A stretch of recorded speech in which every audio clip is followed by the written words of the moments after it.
And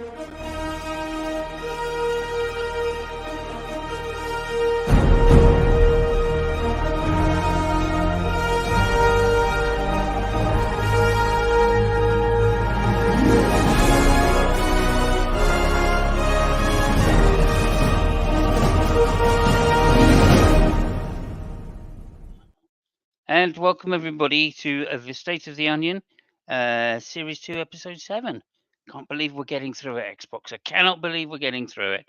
Yeah, I know. Well, I'd like to welcome special guest Trey, and not from the Thunderbirds, that would be Troy. Thank you. I appreciate you laughing at my bad jokes. And Jeff, welcome. Welcome, Jefferson Spatchcock. Howdy. And of course, this week, the link will be pinned very shortly for everybody. Anybody's welcome to come in, of course. And welcome, Scott. Thank you. And so I'd just like to pass it over to you, Xbox, to introduce the topic. And we'll go from there. So over to you, Xbox. Yeah, like you said, we've got our special guest, Trey Jadlow here, notorious for running the contingency argument for God, undefeated even, right? So far as I've been able to perceive. Yeah, so we're gonna have him run through the argument, kind of dissect it a little bit, talk about it, hear the best rebuttals we can from it, and what may smack those down, and see where we land. I think we have a good discussion. If you want to go ahead and give the argument, Trey, that'd be great. Okay, yeah. Well, thank you guys. It's a joy to be here. I'm very glad to interact with my ideas with others. Hopefully that can be sharpened and maybe we can all learn and benefit from this interaction. And so thank you for that. The argument basically that I'm making is at base, it's a rational argument. I do take some empirical data as well as analytical argumentation, and at base it really is an analytical argument. So it's not a argument from probability, but it's an argument from proof. I'm sure you guys know the difference between proof and evidence. This is not an evidential argument, although it does require some empirical data, because the only way that we can connect with this world in which we live is through our senses. So if we're going to make any statement about this reality in which we live, including myself, the inquirer, I've got to have some kind of sense perception. So whenever I start, I always ask in Xbox, if you don't mind, I'll use you as my main interlocutor as I progress through this argument.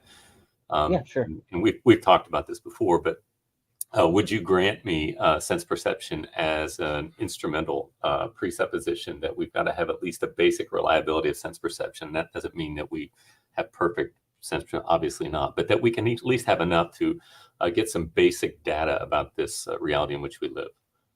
Yeah. I usually form that as like general reliability of my senses, and that's most people would accept that. Yeah, I've never had anybody not grant that to me. And then the second one I asked for is the law of non-contradiction, or the laws of thought, because we can't make any sense of that sensory data unless we have rationality or some framework by which we can sift the ideas in order to bring them into some kind of coherence regarding that sense data that we have. Would you grant those as well? Yeah, absolutely. Wouldn't have a problem with either of those. Yeah. Okay, so with those as our instruments for inquiry, let me just say incidentally, presuppositionalist. I'm sure you guys have heard of presuppositionalism.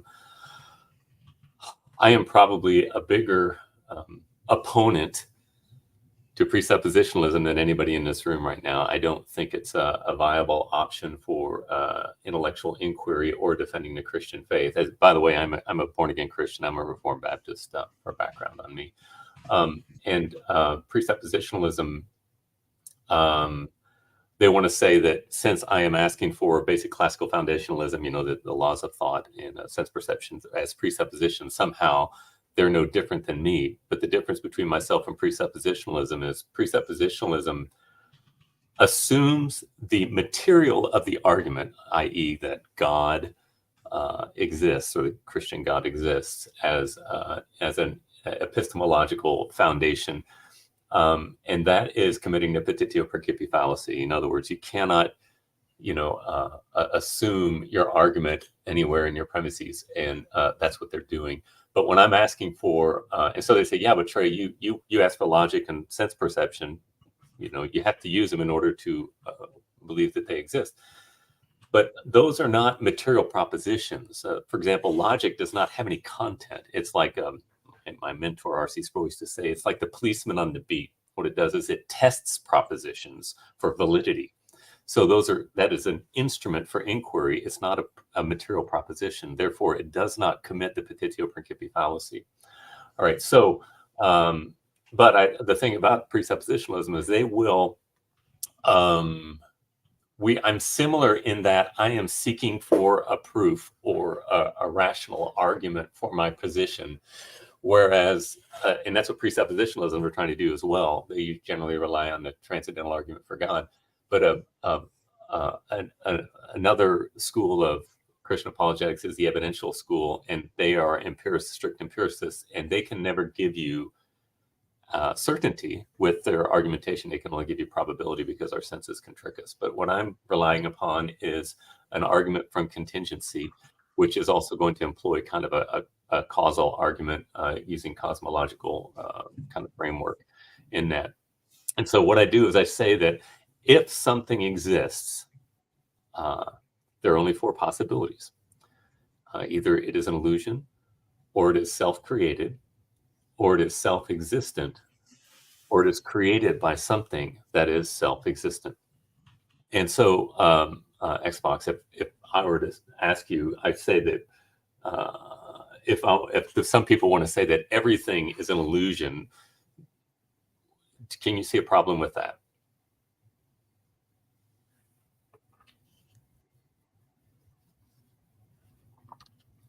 You there? Talking to Xbox, are you there? It looks like he's just stepped away. No, I mean, that doesn't make sense, Trey. Yeah, and the reason it doesn't make sense is because you've got to ask the question, who's asking the question? Now, for my argument, I can even have the idea of solipsism does not present a problem for me at all, because solipsism basically says that I'm the only thing and everything else might be an illusion. All I need is one thing that exists, and it'll give me the foundation that I need to demonstrate my case. So usually what I like to do is, I was just listening to R.C. Sproul teach on this, and he was using the example of a shoe. But I like to just get it down to the bare bones and just say, me, the inquirer. And I say that, Rene Descartes had his cogito ergo sum. I think, therefore I am. And so and what he was basically saying is, there's a great deal of skepticism in his day, because you have the Protestant Reformation, and the church kind of brought about a certainty. If you had a question about something, you could go to the clergy and they could give you a certain answer for society. And with the advent of the Protestant Reformation, you have the breaking up of the church. And so and then there was something else that happened too. I forgot what it was.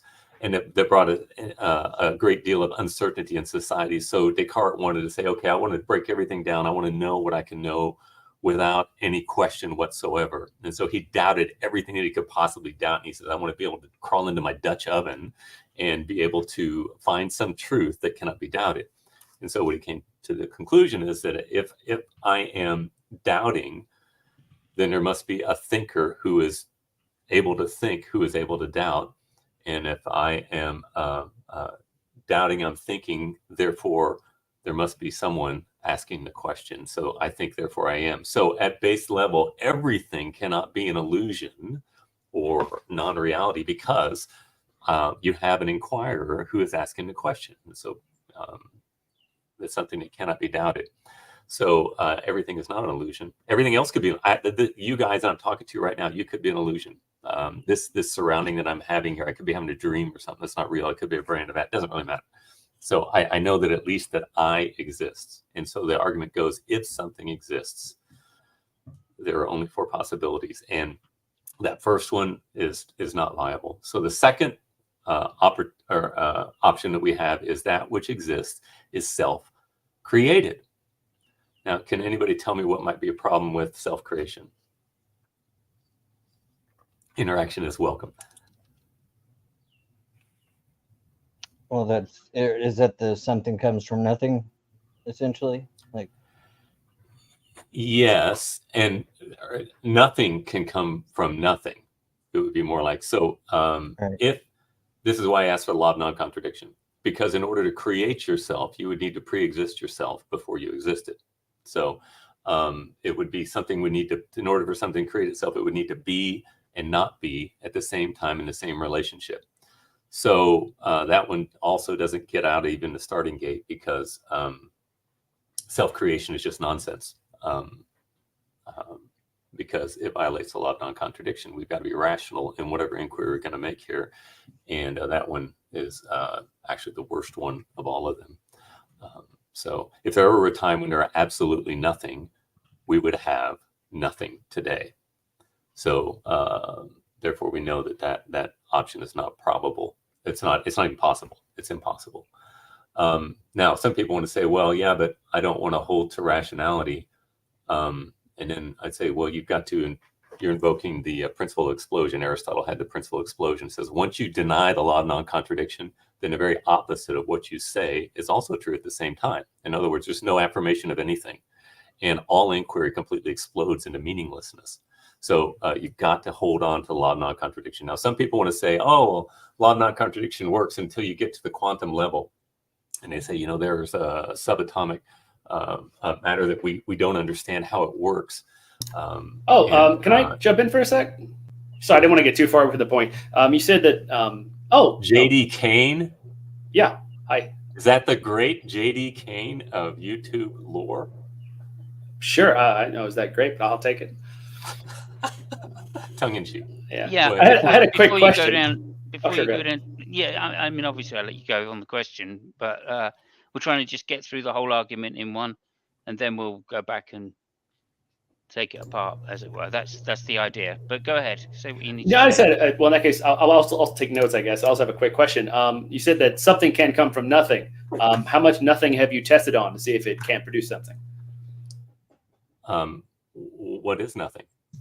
Well, exactly. I mean, I assume you're talking about philosophical nothing, right? You're talking about philosophical. You're not talking about Lawrence Krauss. You're talking about philosophical nothing. In which case, right. If we're just going by definition, in which case we haven't really said anything yet. If, for instance, if there is no real state of affairs where nothing exists, then what are we even talking about? We're just basically saying, hey, if Hergeflugger can't produce Gurgeflugger, then you can't cheese. I mean, blue sleeps faster than Wednesday. We haven't said anything yet. So unless there's actually a real state of affairs where there is philosophical nothing, how would you have any idea what it could or couldn't do? It'd be like talking about who can and can't pick up Mjolnir when Thor's not around, right? We were not really talking about anything real yet. So if that's part of your argument, it's kind of confusing. That's part of your argument, because you're basically saying you're pontificating about something that you don't even know if it's even a thing that can exist. So it's just going by definition. No, I'll actually make the affirmation that philosophical nothing cannot be a reality, because the idea of nothing is something. Would you agree with that? Not necessarily, but that's not really important. Since something exists, nothing is not a possibility. Wouldn't that kind of go against Christian theism pretty strongly, which said that God took nothing and made things? All that follows from that is that nothing is not an actuality. Of course, I also think that nothing is using it as a noun phrase is incoherent, right? But I don't you're very quiet, Friction. You're very quiet. I can't hear that person. You're very quiet, Friction. I'll try to fix it. Okay, no problem. Should we try and just get through the rest of the argument? Yeah, that was all I had to say for now. Just go ahead. As far as we can, and then we'll definitely take it one step at a time, I think. Okay, and so the third category, or third possibility, is that which exists is self-existent. Now, that which is self-existent cannot change. It cannot be acted upon by something else, because anything that changes is moved from a position of being potentially what it is to actually what it is. And it can only be moved to that position by something that is already in actuality. So therefore, anything that changes is brought to a new state of being. Even I always use the example of my hair. I am potentially bald, and I am actualized in a reality of baldness in my life. And I'm a composite creature, and many things in me that are working together to bring that an actuality. And there's things outside of me, but it is an actuality that brings me to the new position of from potentiality to actuality. It's reduced from a potential to actuality. So if something changes, then it is not self-existent by definition. And everything that we know in this universe is changing. And therefore, and it's contingent. It's not necessary. So what we're going to do is we're going to make two categories of being. You've got necessary being or dependent being, or necessary being or independent being or self-existent being, and contingent being, which is being that is dependent in nature. And I know that I am not self-existent. I know that I was born. I know that I'm changing. I'm knowing moving as a changing being. You know, there's continuity in my trayness.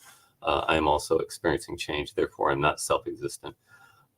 So the only other possibility is that which exists is created by something that is self-existent. And that necessary being would be God. Now making this argument, other people want to say, oh, well, there's more than four possibilities. That's fine. I've not heard it yet. Been doing this over a decade. And I'm very happy to entertain. Usually what people do is they'll take a variation of one of the others. And then so not only has this argument not been defeated, it's never seen even a significant rebuttal. So with that, I can open it up. Okay, thank you very much for that. Thank you very much for that. Xbox, would you like to put the proceedings in? Actually, before he goes in, can I just throw one big bit out there? Just one? Go ahead. It seems like the majority of Traeger's argument relies on by definition, which makes a lot of it analytic, and there's really no reason to grant any of these definitions. Like, a necessary being has to be this and this and that. Self-existent being has to be this and this and this. And this is by definition. Trey says this is by definition a lot, except it's not. It's just a definition he made up. So if it's by definition, why am I granting this? Why have I any reason to go, sure, by definition, cheese is tasty and peanut butter is made out of eggs? Well, by definition. Well, is it actually the case, though? Well, it says by definition. Well, that doesn't get us anywhere. I mean, that's really. Can I get a mic check? My microphone there? Not much left to talk about, right? Just like, well, I don't see any reason to grant those definitions. So that's the end of it for me. Anyway, Xbox. Well, he grants it's an analytic argument. So can I just get a quick mic check? Oh, it's an analytic argument. Yeah. What are we talking about, everybody, right? hang on a second. Yeah, Friction, you sound good now. Thank you, mate. Okay. You sound good. Okay, Yeah, JD, thank you so much for that. I kind of agree in some ways, of course. I'd hate not to agree with the great JD Kane, obviously, having been on Talking Shit Tuesday myself and benefited. Over to you, Friction. Yeah, so I was taking notes before, trying to kind of get the argument down. I didn't quite catch the last bit because I was trying to fix my microphone, but I'm trying to understand the different categories here and why they're exhaustive. It seems to me that you could have something which is not created by anything else, right? But also not necessary, and also not created by itself or anything like that. In fact, I think plausibly the universe might be that sort of thing. I don't see more generally why I would rule that sort of thing out, at least as a conceptual possibility. So, I mean, does that fit into one of your categories, or what would you say about that? Well, I don't, you didn't really define what you said. You said it's not this, it's not that. What exactly is it?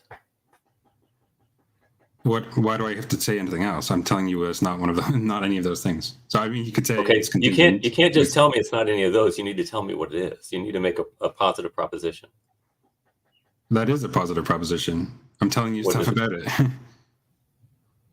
But I'm telling you that we can have another category, right? Okay, and what is that category? It's defined by having the features that I listed. Yeah, I think he missed some of that. Just repeat it if you would. Yeah, so being contingent or not being necessary, not being created, right, or not being caused by itself or anything else. Can we take it? Sure. Yeah, can we take them one at a time? So you say that sure.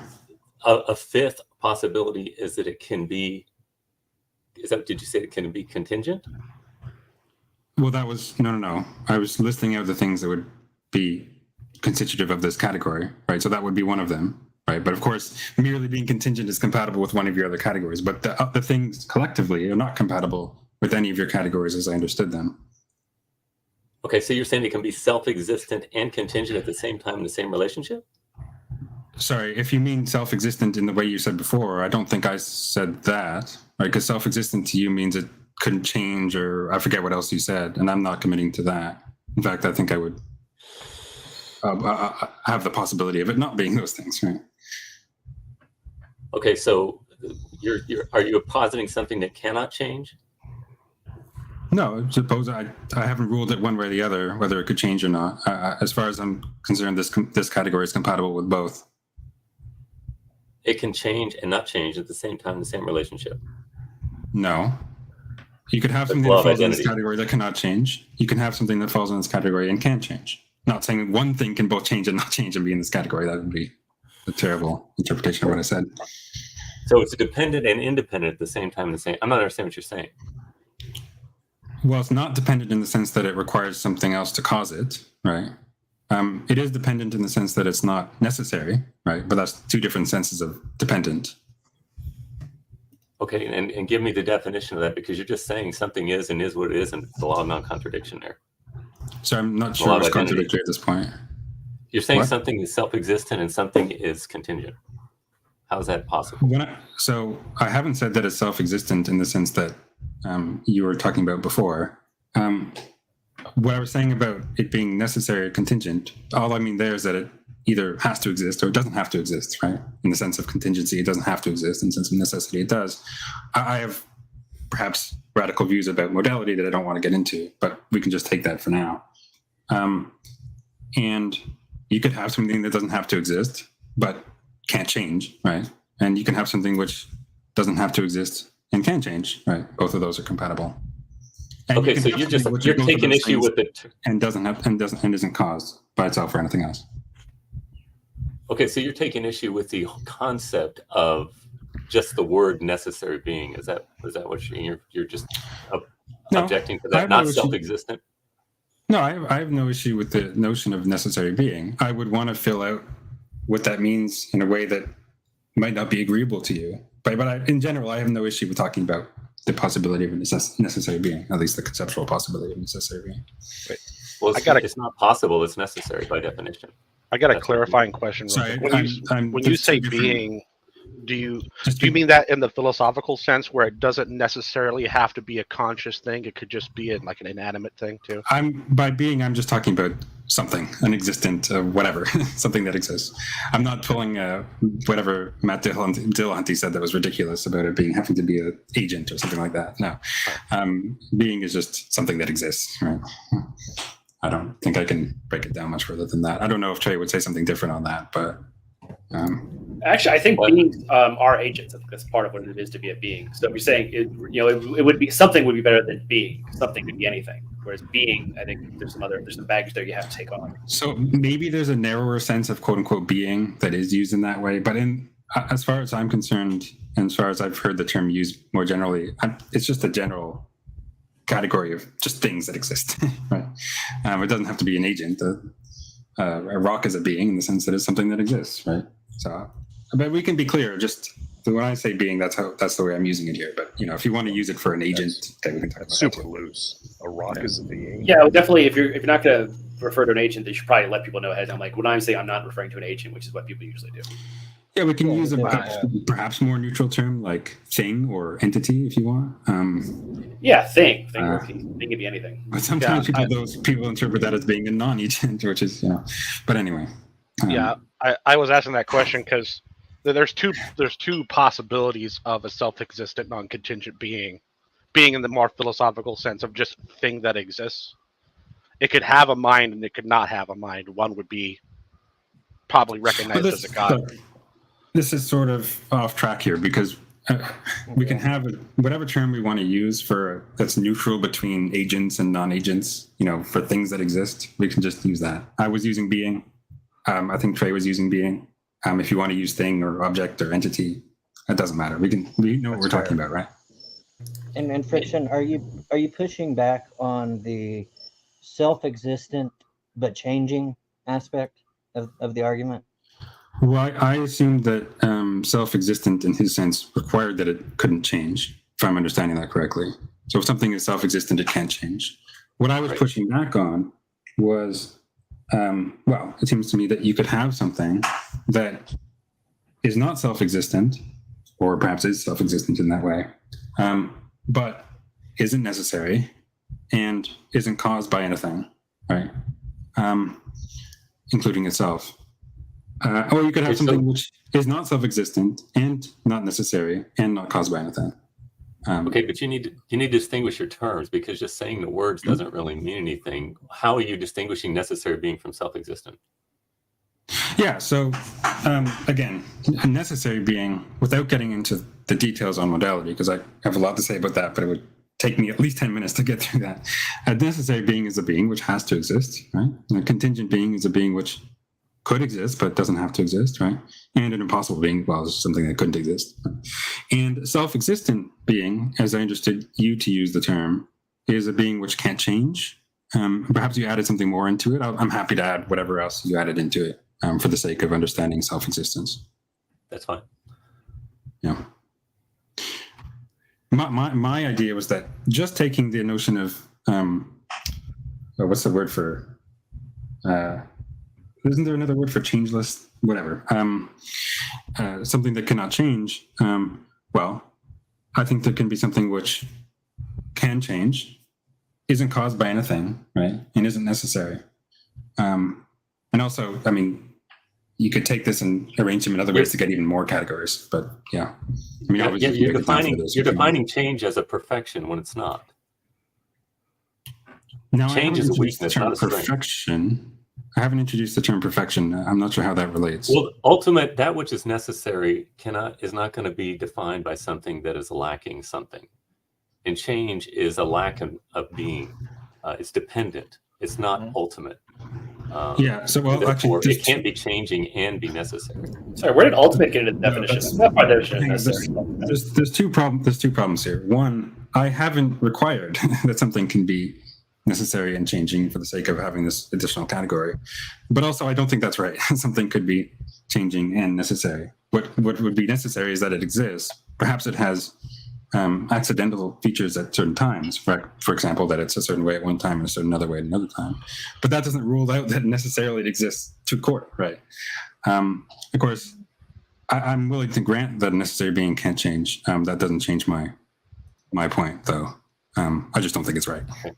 Well, and I think also I want to make a clarification when I talked about necessary being existing. That's not exist is just kind of a colloquial term. It doesn't necessary being can't really exist in the strict term, because existence is made up of Latin word existere, to stand out from, and it necessary connotes movement or change. And so really ultimate reality, I'm just throwing this out there as a clarification. The ultimate reality just is. It's pure being. It's not a matter of movement or change or coming to being. It just is. That is by definition. Well, look, I'm happy to go along with your semantics there, but I would just have a more general notion of existence, which would include anything that is, right? In that sense, that's fine. Yeah, no, that's fine. We can go with that. I just want to make that clarification to be very careful I with I would suggest not focusing on the change or unchanging, because it's just a matter of perspective. If you look at something in the fourth dimension, so for time, you have one complete object, its whole I forgot how you put it, but for example, like a person, from the moment of its birth to the moment of its death and all of its connection to everything else, it's all there in the fourth dimension, unchanging. It only changes when you don't look at the full fourth dimension. Okay, you're assuming that the contingent being across time. But if we're thinking of change, well, I was talking to Trey. But what do you say, Trey? Okay. You're saying that contingent being. Are you saying that ultimate reality is both changing and unchanging? I'm saying that it looks changing from any individual moment, but if you had a a bird's eye view of the fourth dimension, it would be unchanged. It would be a singular object. Okay, so change is just an illusion from your perspective. Yeah, well, we say change, we just mean the time dimension. Yeah, but what is time? The series of events. It's a measurement of change, right? Yeah. Okay, so if you're going to say something is time-bound, then it's not self-existent. Well, no, Yeah, if you limited. look at it from the fourth dimension, there is no change. You have But to, hang on. if you're looking at it from the fourth dimension, all the moments are just there. B theory of Like time. But light that's just- bear, that's just the fact unchanging. that's just the fact that you can see it at every given time, right? But it's still different across time, right? Because if we're thinking of change as being existing over time but being different at different times, then it's changing, right? It doesn't matter if you can see the whole kind of worm, so to speak, of the thing. It's still Well, different no, across time. it does. If you're using a contingency argument to propose like the Christian God takes actions, right? If you're going to want to say that he's unchanging, you're going to have to look at him from that angle. I have a quick I was question. just going to say things like the changes insofar as it creates are extrinsic or Cambridge or something. We don't need to get into that. I'm sure, but I don't know. Maybe someone else finds that interesting. Quick question for Trey. Can something necessary also be trivial? What do you mean by trivial? Well, just the word trivial, like this You piece of mean paper like is pretty obvious? trivial, right? This phone Or- here is trivial. Trivial things in the world. Obvious or Something doesn't obvious matter. or uninteresting or something like that? Yeah, something that doesn't matter.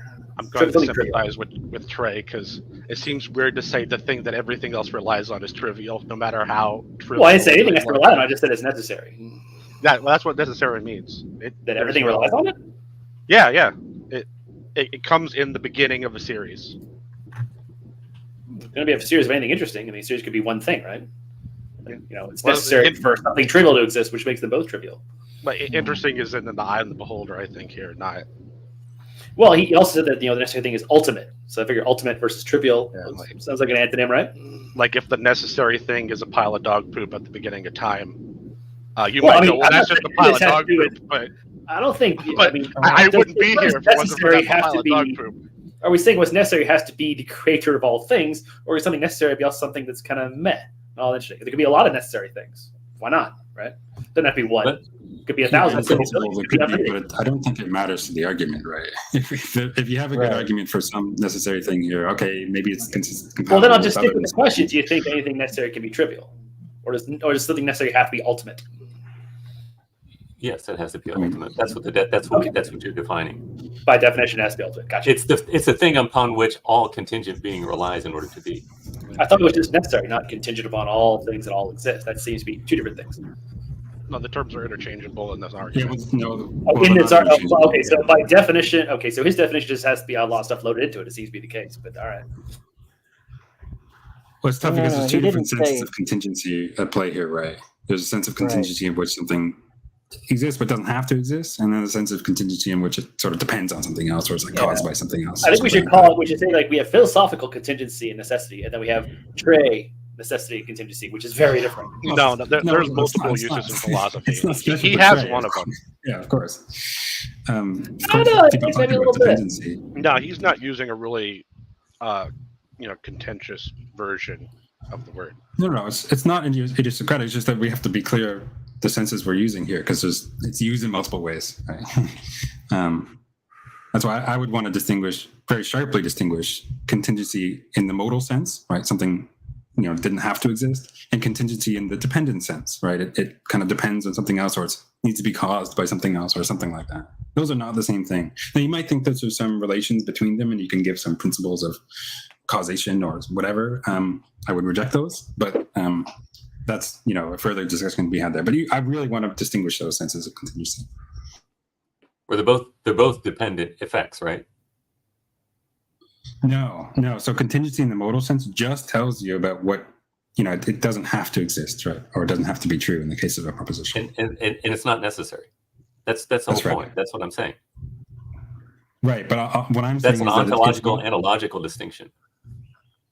what I'm saying is it's not being necessary or it's being contingent in this sense doesn't tell us anything, at least not directly, about it's being caused or dependent on something else. That's a totally different claim. How so? It's just telling you about what does or doesn't have to exist. Necessary being is a cause, and contingency is an effect by definition. No. So in the sense that I'm talking about, necessity and contingency just has to do with whether something has to exist, right? Right. And if there's contingent being, there must be necessary being. I'm sorry? Well, that I reject, actually, although it's going to depend on the modality in question. So you believe in self-creation as a viable option? I didn't say that. I wouldn't say that either. Okay. Which one of the four arguments are? Well, we're going back to my critique, which is to say it seems to be consistent, at least as a conceptual possibility, that there's something which is contingent in the sense that it didn't have to exist.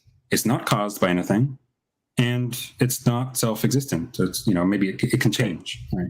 Yeah, you're taking categories and you're jumping across, and it doesn't make any sense. Sorry, do you think there's some category mistake or incoherency in supposing that there's something contingent, uncaused, and not self-existent? Something contingent is not self-existent by definition. Something contingent cannot be necessary. Well, then that's compatible with my definition, right? So I'm fine with both of those compatible with this category. Okay. If you think it's redundant to say not self-existent when I said contingent, then okay, contingent and uncaused. Would you explain? And changing though, did you put changing with it? Well, I put changing, but I presumed that was a consequence of it not being self-existent. Friction. Yes. I swear you put this in your definition, and it was non-contingent. What was it? Non-self-created, but non-contingent at the same time. So that's perhaps a possibility. But what I've just said right now is something is contingent in the sense that it did not have to exist, right? It exists but didn't have to exist. It's not caused by itself or anything else. And we could add this in, perhaps it's redundant, it's not self-existent, and it can change. And that's the ultimate reality. I didn't say anything about ultimate reality. I just said that's a possible category for existence. So you're saying that you, the inquirer, let's say, can be contingent, but not caused by something else. I'm trying to get you. Yeah. So for example, if say I'm a solipsist, right? I think you've gone down. You think this works. I think you mentioned something about solipsism. Suppose I'm a solipsist. I think I'm a hard solipsist. I think that I'm the only thing that exists, right? Now, I could think that I satisfy all these conditions, and I don't see any incoherence in that. That I'm contingent.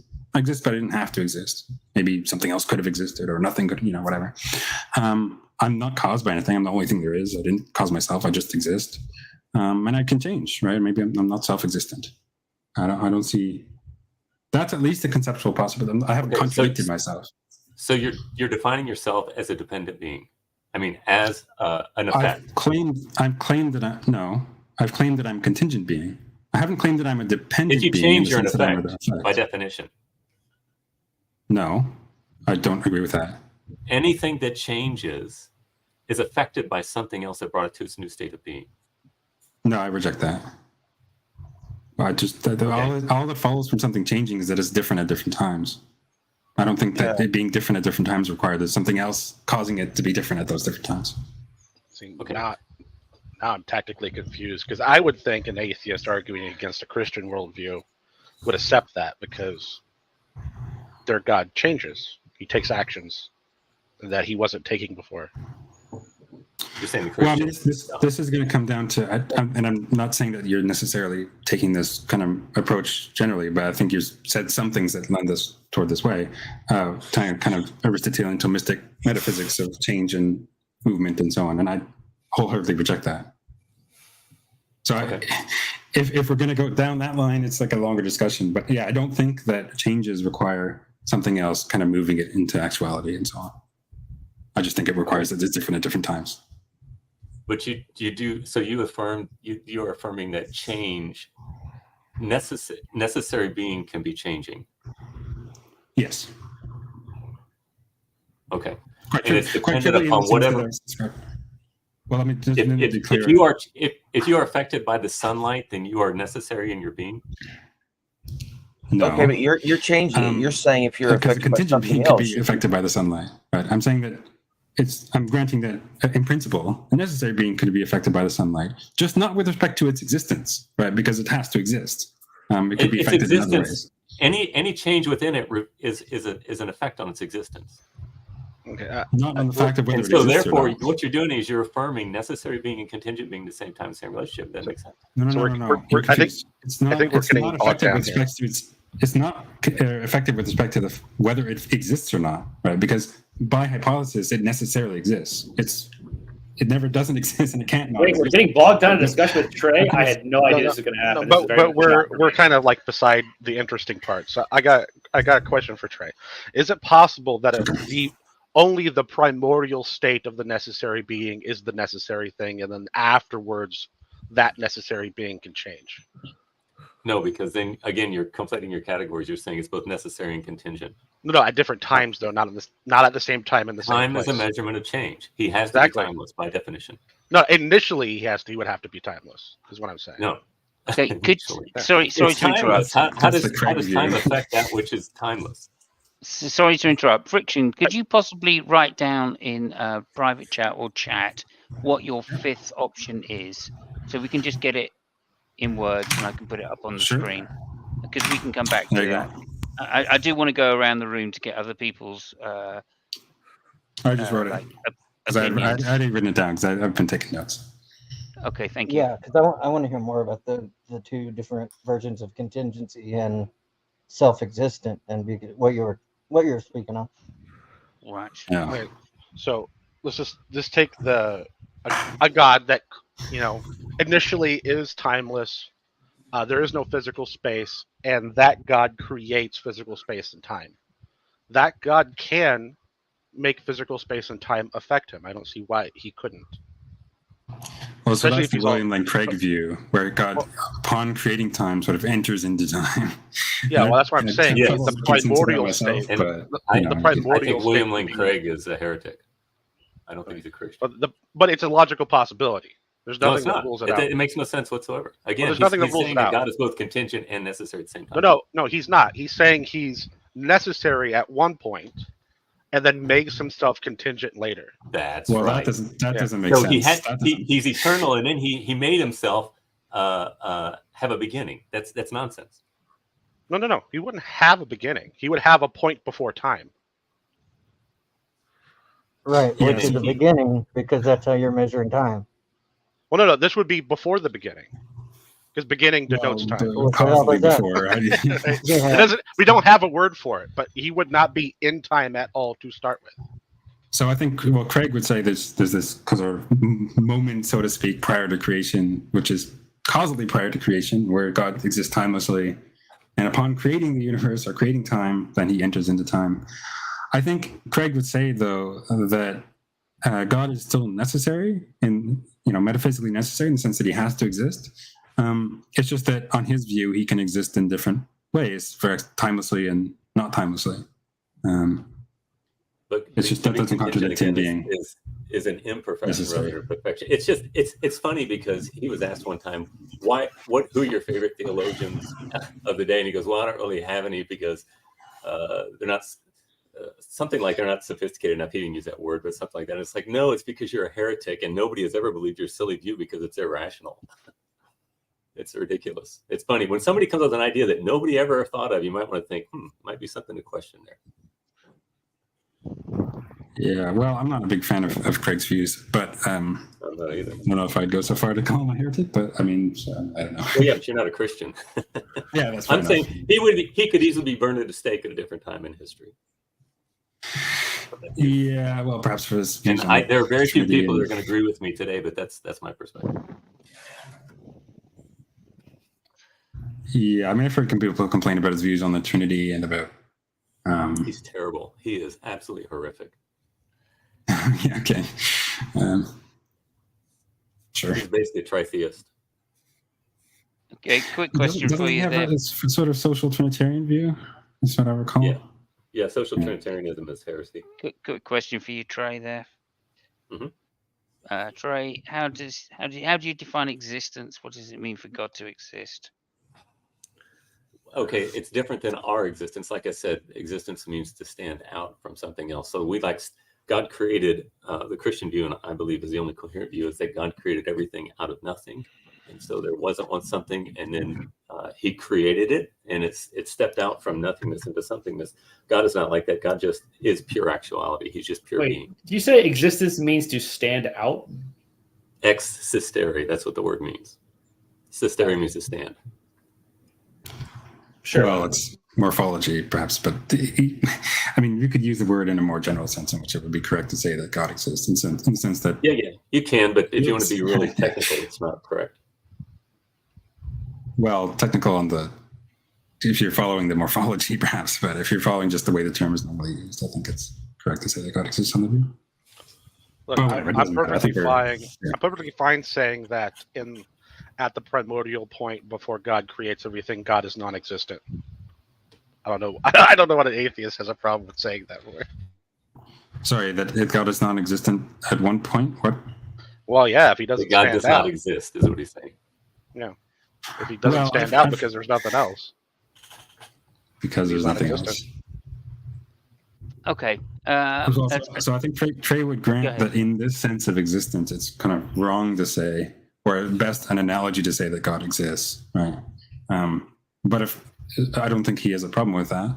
So it's just that in a more general sense, he does think that God is he's in reality in some sense, but in a different sense than us, perhaps. I don't know. Yes. Okay. So did you come back with a rebuttal for Trey's fifth possible alternative? I guess he's saying that the four options you gave are not inclusive of all options. There's a word for that, which I've temporarily forgotten. Exhaustive. Thank you. Exhaustive. That was the word I was looking for. I'm just exhausted. So. Yeah. Well, so on my view, again, I don't think they exhaust the conceptual space, and I just listed out here's a collection of attributes which define a category, which is conceptual possibility and not further specification of any of the others. Right? It doesn't fall into any other categories. And to repeat, is something which is contingent in the sense that it didn't have to exist, is uncaused by itself or anything else, and is not self-existent and can change. Not okay, and you're saying that that's conceptual. That's right. The terms. It's a conceptual possibility. Yeah. No, it's not. You can't conceive of ultimate reality being contingent because otherwise it would not be. It wouldn't be necessary. So there's two things. Well, I agree that it wouldn't be necessary, but there's two main things. I haven't said anything about ultimate reality. I'm not exactly sure what that is supposed to be. That's what the whole argument is about. What is ultimate reality? What does ultimate reality mean? You haven't really said anything. You've just talked in circles anyway. What's the difference between reality and ultimate reality? Sorry, can you? But I thought he was trying to answer, but then some people started talking. Yeah, we have this reality in which we understand, which is myself, let's say. Okay. Sure. And I know that I am not the ultimate reality because I'm an effect, because I change. Okay, that doesn't really answer the question. Like, what is the difference between reality and ultimate reality? How does ultimate modify the word in a meaningful way? Well, reality is we understand that there is a reality that I have. That Trey Jadlow is, and I'm sitting here, with my computer and everything that is around me. It is real. I am willing to grant that all of you are real as well. Okay, so there is a reality, but I know that since I'm an effect, you guys know that the principle of causality is an analytical argument. Okay, that's great, but that's nothing to do with what we're talking about here. You're saying that something is ultimate reality. It has. You haven't established a difference between reality. Well, actually, honestly, I'll keep it simple. You're using reality in a novel way that no one else does. When someone says reality, they're referring to what exists. Literally, everything that exists is what reality means. So, how does ultimate reality change? So, you're saying that you have everything that exists, and then you have ultimately everything that exists, like the super amazing everything that exists, which is meaningless. It makes no sense. So if what you mean is you're trying to leave out stuff like the Matrix. Okay, fine, but I don't think ultimate reality is the way to do it. I think using these in a novel way, you don't need to. You just say reality, all that exists. No, reality consists of cause and effect, contingent being and necessary being. That is all of reality. And ultimate reality, I'm using that term to say that ultimate reality is that which there cannot not be it. It's necessary. Yeah, that's fine. You're using these words in a novel way, and that's fine. Why don't you let us know what the definitions are? No one uses these definitions. No, it's fine. If you're using ultimate reality as a kind of synonym, or at least as something which entails that it's necessary, then depending on kind of technical questions about modality, I'm going to say, well, okay, I don't believe in ultimate reality then. I just don't see the point, because I really don't want to get into talking about different modalities, but at least logically speaking, I don't think there's any necessary beings. Although it's a bit tricky, blah blah blah, in necessitism. I really don't want to get into that, because that's a whole conversation. That's like a lot of background. Yeah, but Friction, from my perspective, all you're doing is you're making an argument for self-creation. Well, self-creation in the sense that something causes itself or makes itself. I haven't said anything about that. I haven't even supposed that that's coherent. I don't see. You're interpreting what I'm saying as an argument for self-creation, because that on your categories, that seems what you're pushed toward, right? If I'm rejecting this, but I'm saying that there's something which is not any of those things. That's at least a conceptual possibility. Because going back to the example where I'm a solipsist, saying the only thing that exists. Well, ultimate reality, or reality as a whole, just consists of me and my parts and so on that view. Right. Wait, your parts? Did you say your parts? Yeah, we're supposing that I'm not you could think that I'm a simple being, but yes, composite. Okay, anything that's composite needs a composer. Do you agree with that? No, of course not. Okay, so if there were some part of you that you did not have, say for example your heart were not with you, would you live? Maybe. I don't know. It depends on what would be replaced. I don't know. Okay, anything that has parts is an effect by definition. Not on my definitions. The parts, because it's not what it is until the parts put together. If you admit that you are, this is why God must be simple as well. Anything that is not what it is until its parts are put together is a contingent being by definition that had to be composed. So there's a few different things going on here. Composition requires a composer. So so all of this I reject. So I'll just kind of take it one piece at a time. In terms of being contingent, right? No, I don't think a being which is composed is necessarily contingent. Something could be necessary and have certain parts, which just necessarily exists, and perhaps even necessarily has those parts. Friction, hold on a sec. Friction, did you not hear him say by definition you're supposed to stop talking at that point? It would have to be that if it's necessary to compose of those parts, then it would be impossible to take certain parts away. That's just fine. But further, in terms of it being caused, I think that something could be composed, and I don't accept the claim that anything which is composed has to have something which causes it to be composed that way, or a composer or something like that. I wholeheartedly reject that. I see no motivation for that at all. I certainly don't accept that as an analytic truth. I don't even accept that as an empirical truth. Okay, so something can be self-composing, and it's not what it is until it puts itself together.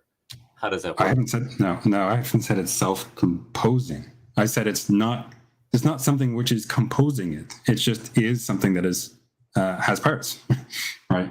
Okay, or has accidental properties. You probably don't hold to that as well. That'd be right. Well, I have no problem with accidental properties. Of course, the way I've cast it out might not be so amenable to you, but yeah. Self-existent being cannot have accidental properties. Again, those are things in which it participates, but which itself it is not the instantiation or the perfection of that thing. So if you can bake in more to self-existence in terms of perfection and so on. I don't have a problem with that. And if your notion of self-existence rules out accidental properties, that's fine. I think that would actually leave open more ways to splinter out additional categories, but for the sake of just talking about this other option, it doesn't matter. We can build in whatever you want to self-existence. Because I'm talking about something which is not self-existent in this sense, right? At the very least, it can change. That is not caused by anything. That is not composed by something else, either or by itself, and but is composite and is not necessary, right? It's contingent. I might have repeated myself, but. Okay, so by definition, it had to be composed. It had to be composed in the sense that it's had to be made of parts, right? But that doesn't say anything about the activity of composing, right? I don't think that is a consequence. Okay, and can you define what you mean by parts? Things which exist, which make it up, that do not exhaust the thing itself. I'm not sure how to break it down more further. Okay. I can give examples. Yeah, that would be great. Yeah. Okay. So the cup here I have on my desk is composed of smaller parts of glass and atoms and whatever. Okay. So your glass is limited by space? In the sense that it has a certain spatial extension, right? That's not infinite. So it's contingent upon space. If I contingent on space, you mean it wouldn't exist if space didn't exist? Anything that is material is limited by space. Do you agree with that? What do you mean by limited? That it requires its existence to exist? It is governed by space. It cannot be in two different places at one time because it is where it is spatially. It's limited. Yes, it by can. Space. It can be in two places at once. You just need to collapse it into a singularity. So, yes, you can exist in two places at once. Well, just for sake of simplicity, let's just ignore any, quantum mumbo jumbo. That's not quantum. That's just basic physics. Yeah, I think you meant in the same place and in the same way. Like, well, anything that is physical is located in one certain position. Do you agree with that? No, but it's a bit complicated. But let's, for sake of discussion, I can grant that. Not on a quantum level. Let's just say in a general. Well, but on some views, there's no non-quantum level, and what's true on the quote-unquote quantum level is true across the board. But I'm willing to grant that, yeah, my cup is located here, and it can't be located here in some entirely different spot. Sure. Right. So it's contingent upon space. So in that, it's not self-existent. That which is self-existent cannot be corporeal. It cannot be limited by space. Well, self-existent, what did that mean besides it can't change? I'm sorry, can you say that again? Self-existence is, I was taking a consequence of self-existence, that it cannot change and isn't caused by anything. Was there something else built into that? It cannot change. Yes. Well, I'm saying that it. Did you? I'm sorry, Friction. You say things in this. Hold on, let me jump in real quick here. Hold on a second. I look up the definition of self-existence. Says it's existing independently of other beings or causes. Is space either a being or a cause? So if not, then it's not relevant. It can still be self-existent and exist in space, unless you're using another novel definition, which I'm sure is not up. Let's hear it. I was just trying to get clarification because, for the purposes of for my purpose of trying to show that there could be another category, I was just taking as a consequence of self-existence that it cannot change. But if you want to build in more to being self-existent, for example, that it's not caused by anything, maybe it can't be caused by anything, or if it can't be caused by something, it's not going to change because change is an effect. Something causes the effect of your change. Well, that would be a further. So again, that's something that I don't accept. But whatever, you could build them both in, or if you think it's redundant to say both, then it's fine. But for our purposes, something is self-existent if it can't be caused and it can't change. Maybe that's a consequence of that on your view. But whatever, is there something more to exist without causes? Can things exist without causes? Well, he thinks that God is not caused. Let me explain the principle of causality. I just wanted to do this a little earlier. No. We'll skip that part. Can things exist without causes? JD, if you could just be quiet, it would be great. Oh, I'm sorry. I didn't mean to be part of this non-first discussion. Actually, open my mouth. My bad. Just mute yourself for a minute and let me talk. Okay. Sure. I'll go sit in the back like a good little. I need a hat. Well, that's a coffee thing. I need a hat. This will work. Here we go. My dunce cap. I'm sorry. I talked out of turn. My bad. This is work. Is this good? Okay. I'm gonna mute now. You continue. You good? You're right. You're not muted. Okay. Wait, is he done yet? I muted the whole thing. I had him muted too. Hold on a second. Let me fix it. Can you hear me? Hello? What? Why do you take him seriously? Oh, so you can fix the principle of causality, something? Wait, can you hear me now? I messed it up again. God damn it. Wait, is Trey done? Okay. Is the principle of causality just that every effect must have a cause, or yes, something like the Kalam principle? It's analytically true, because the only way that you can defend an effect is to invoke the concept of cause. The only way that you can define a cause is to invoke the reality of an effect. So to say that there's an effect without a cause is it's nonsense, because the word has no meaning. Well, I agree that the notion of an effect is just analytically tied to the notion of cause, right? In that way. Right. Of course, it gets a bit tricky. Well, what exactly, is this causal relation, blah, blah, blah. We don't need to get into theories of causation, because we're granting, for sake of discussion at least, that there are causes and effects, and you can't have a cause without it having a corresponding effect, and you can't have an effect without it having a corresponding cause. Right. And Friction, would you say that you're an effect? I think my existence is an effect. That's correct. Yeah. Okay. So then there necessarily must be something that you can't have an infinite regress of effects without causes. Do you agree with that? I don't agree, but I also don't think it changes my position. Well, I think you can have an infinite regress. I don't see no issue with that. You can have an infinite regress of effects without causes. No, effects with causes. Like each effect has its own corresponding cause. Yes, but the chain must begin with potentiality or an effect, right? No. On this model, it's just not a way of self-creation. No, it just keeps going. Yeah. Well, sorry. You know what infinites are, right, Trey? Hang on. No, but conceptually, JD, you cannot have something beginning to potentially exist before it actually exists. Yeah, that's why we're not talking about that. To be potential is to be nothing. Raise your hand if you said that, guys. Anybody? Nobody? Okay. If you have an infinite regression, you don't have a beginning, so there is no start. So So you like can have a humans, series without beginning. There's no self-creation. so like humans, we don't An infinite potentially regress of dependent being. exist. Okay, Yeah. hang on. It's not that difficult. Okay, before we go down the infinite regress, which we will, for sure, I'd just like to bring Jeff in and Hillary, who haven't said anything so far. If have either of you guys got anything to say at this point? I'm sorry to do this to you, but I have a ton of things to say if they don't. If I know you do, so if Well, you I guys have want so much to to say, but it doesn't matter. I won't let other people come in because I could just go on for an hour right now. So someone else. we're going to get back to you. Don't you worry, Friction, because obviously, Yeah, absolutely. But I would like to just let others that haven't had a say or haven't even spoken at all just say something. So, Jefferson or Hillary? Hillary, you want to go first? No, I'm fine. Go ahead. Don't put me in this spot here. I really don't want to jump in. I don't understand. I mean, I really didn't get the distinction being made by self-created and self-existing. Other than that, like it seemed like self-existing was preferable because that made the being immutable, and somehow that was better. I really didn't understand that because it doesn't seem. I mean, those don't seem clearly defined in any way, and since those were two of the four things that were put out there, it just I don't understand why they're. Well, I think I can help with that. All right, repeat after me.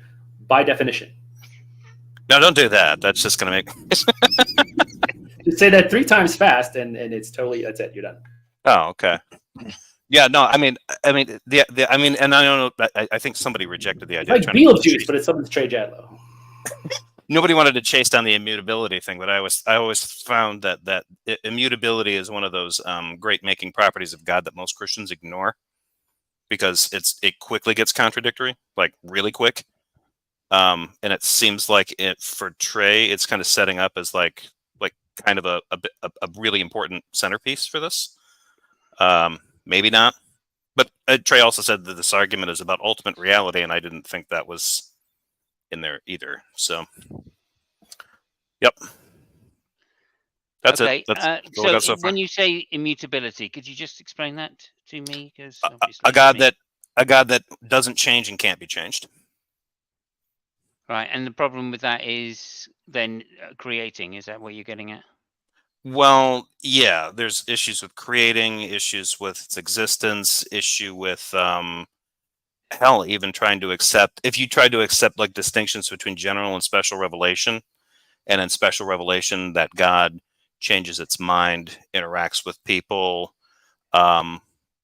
If we're to take some of the narrative seriously, I mean, if special revelation is to mean anything in a Christian worldview, then Moses actually talked God out of abandoning the Israelites to start over with another chosen group of people.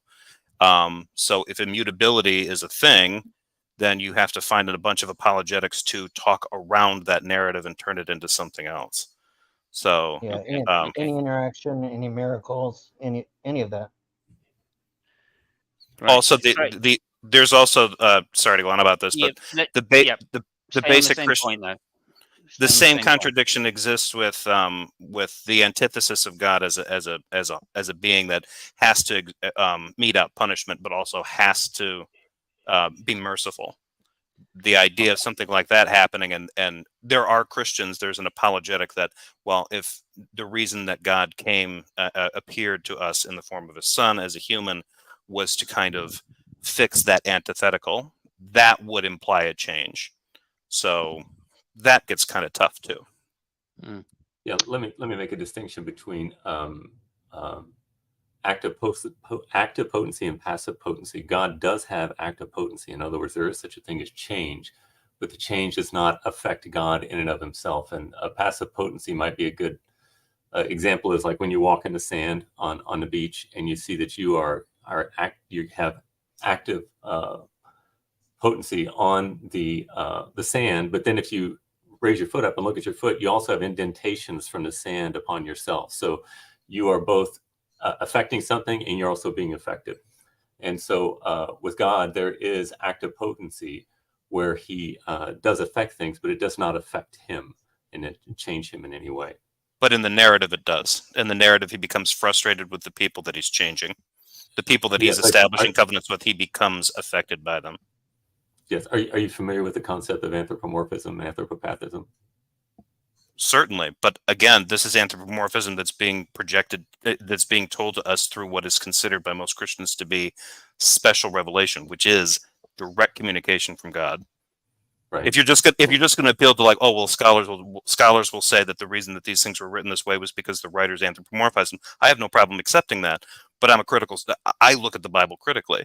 But for the majority of Christians, they're taking this as direct, the dogma is that it's direct communication from God. So appealing to anthropomorphism at that point is going to blow up that dogma too. No, pure actuality has no potentiality. Do you understand that whatsoever? In other words, it's incommunicable. If God were to communicate his perfection of trying to think of the word, immutability, it would be a mutation. It would be a change in and of itself. It's necessarily true. If he is to speak with us at all, there must be some condescension in language. For us, we have logic. Logic is subject plus predicate. Okay. For us, we think in composite. We think in complexity. God does not think in complexity. So if he's going to communicate with us, he must condescend and use language that is called analogical language. It's language that communicates real truth, but it's not language that is exact. Like sometimes you will. All right, y'all know the rules. He said analogical. Take a drink. But I'm sorry, but that's just an apologetic to get out of the fact that, like, look, I don't have a problem with the idea that the way God is described is going to be some kind of diluted or shade of what people can possibly comprehend. That's not the issue. The issue is there is a narrative built in to these books, and it is considered in Christian dogma to be special revelation. And the best that they can say is like, oh, well, when Moses talks God out of smiting the Israelites and starting over fresh with a new group, that's just our inability to understand what?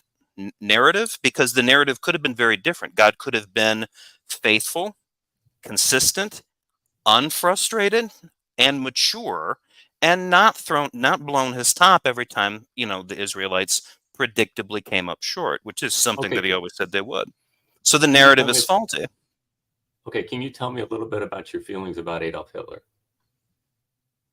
No, what difference does that make? Oh crap! That is absolutely.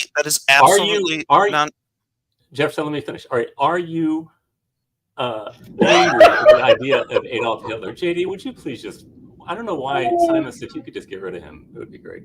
I can't get rid of him. No, it's an open hangout. We've got to That's be number one. adults if we're going to have a JD, conversation. obviously, keep it to the comment section if you wouldn't mind. My bad. The mute button it just slipped.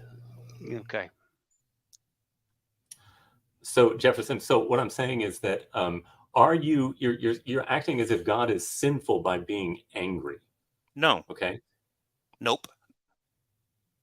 All right, then what were you criticizing about him getting angry? You said that was, what'd you say it was? It was as an imperfection or something in him. That's the narrative coming from what is categorized. And as I'm asking you, revelation. why do you say it's wrong? I didn't say it was wrong. He's saying that he gets angry as what you're opposed to critiquing. not being angry previously. Trey, he's saying that's the sand on the bottom of your feet. Yeah, and I'm saying that he has to express himself in such a way where there is passions.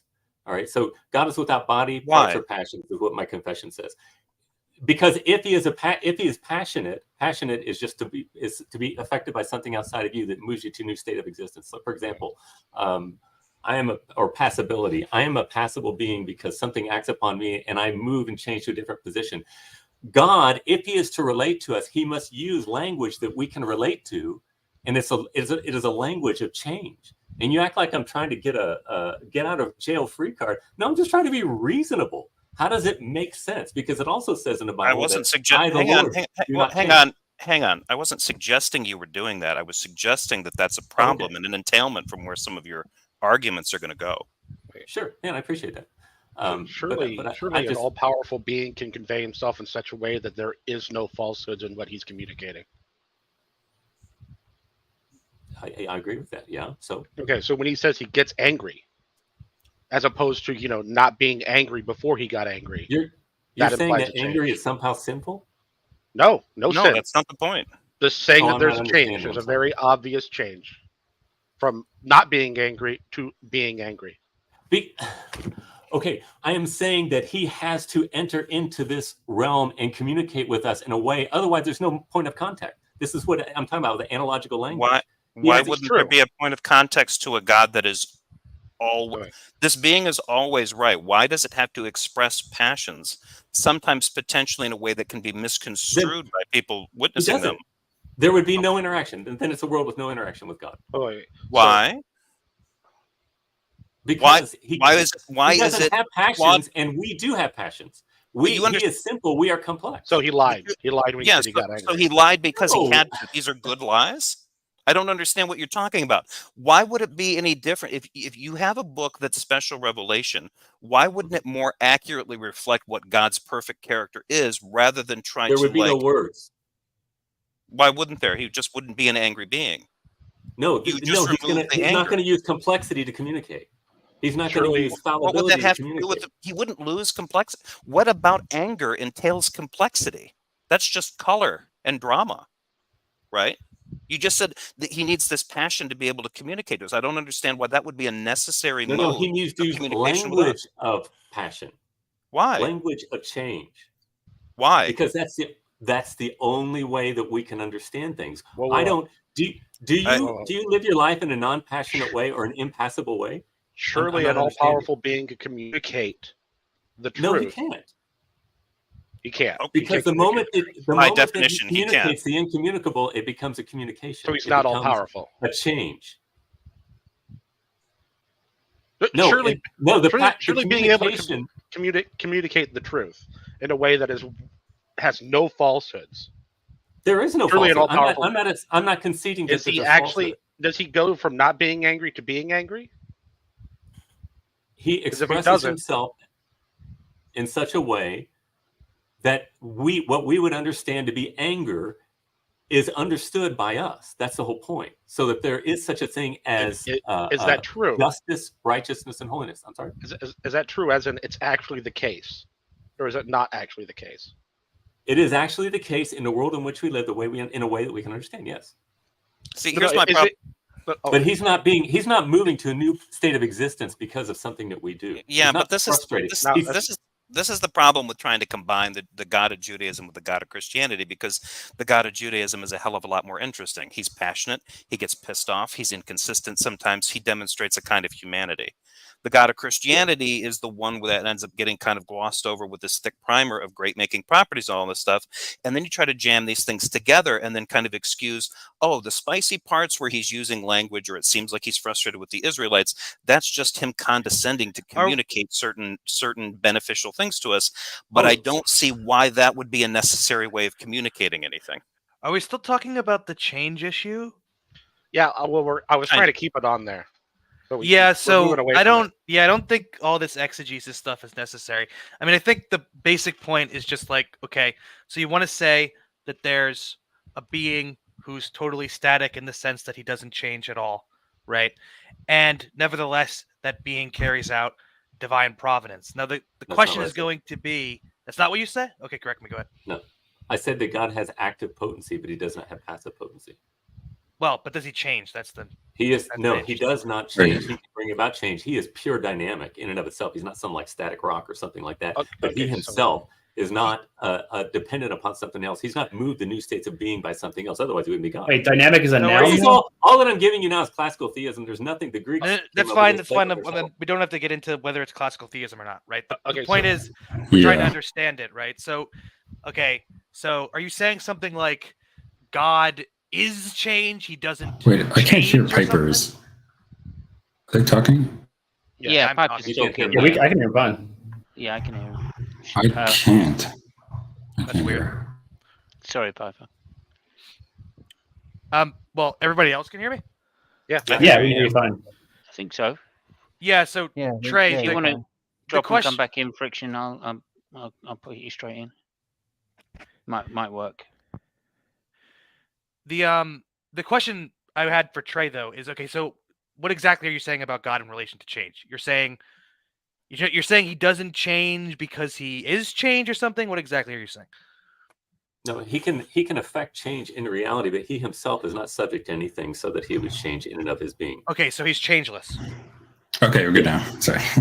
Okay, great. Thanks. So then we're gonna go back to what I was originally saying, right?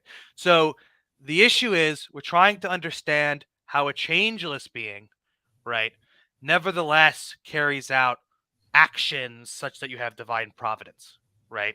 Mm-hmm. Because if a being does something, right, the normal understanding of that is going to be that being, is in one state and transfers to another state in which the action is carried out, right?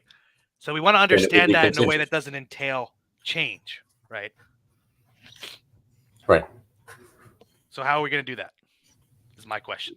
About 4 times I said it, that God affects change, but he himself can. If he changes, then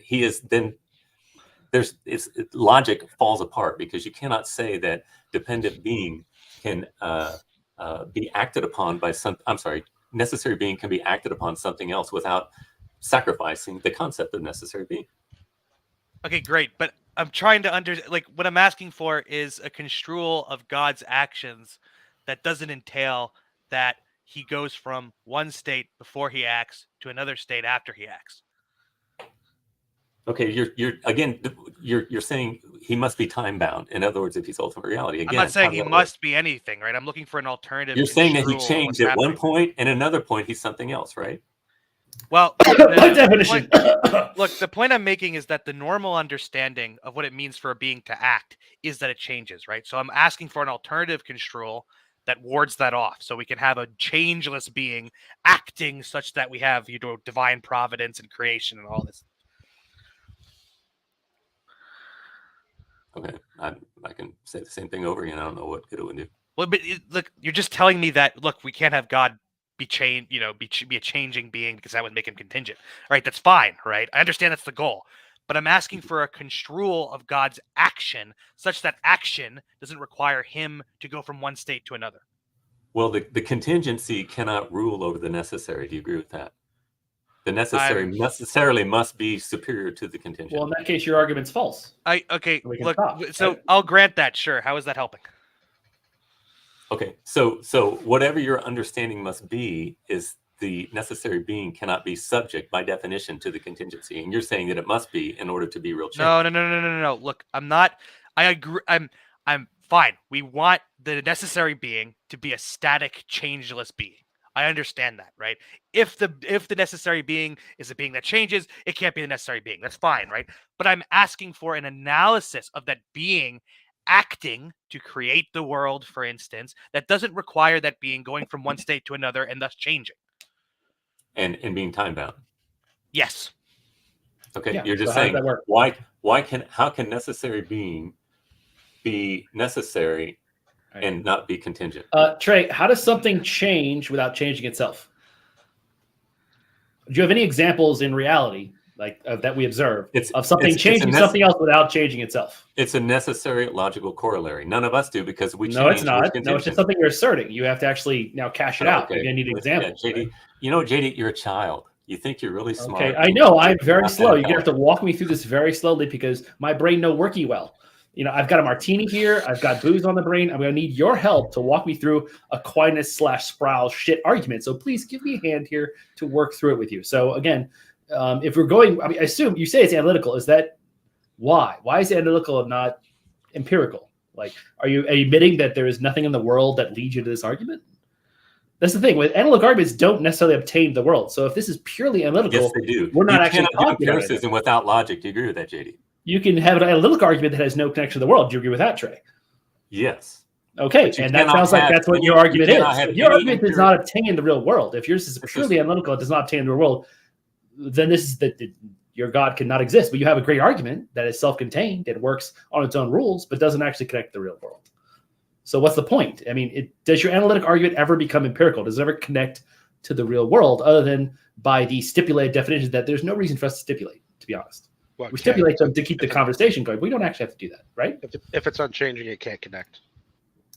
So again, like if you have any examples from the world, anything at all, of something changing something else without changing itself, then I think you're on the right track. You got to have some empirical grounding for this thing. If it's just analytical, if it's just, well, I define these things this way, define everything this way, then you just have a self-contained analytical argument that has no connection to the real world. So your God cannot exist, even if your argument is true.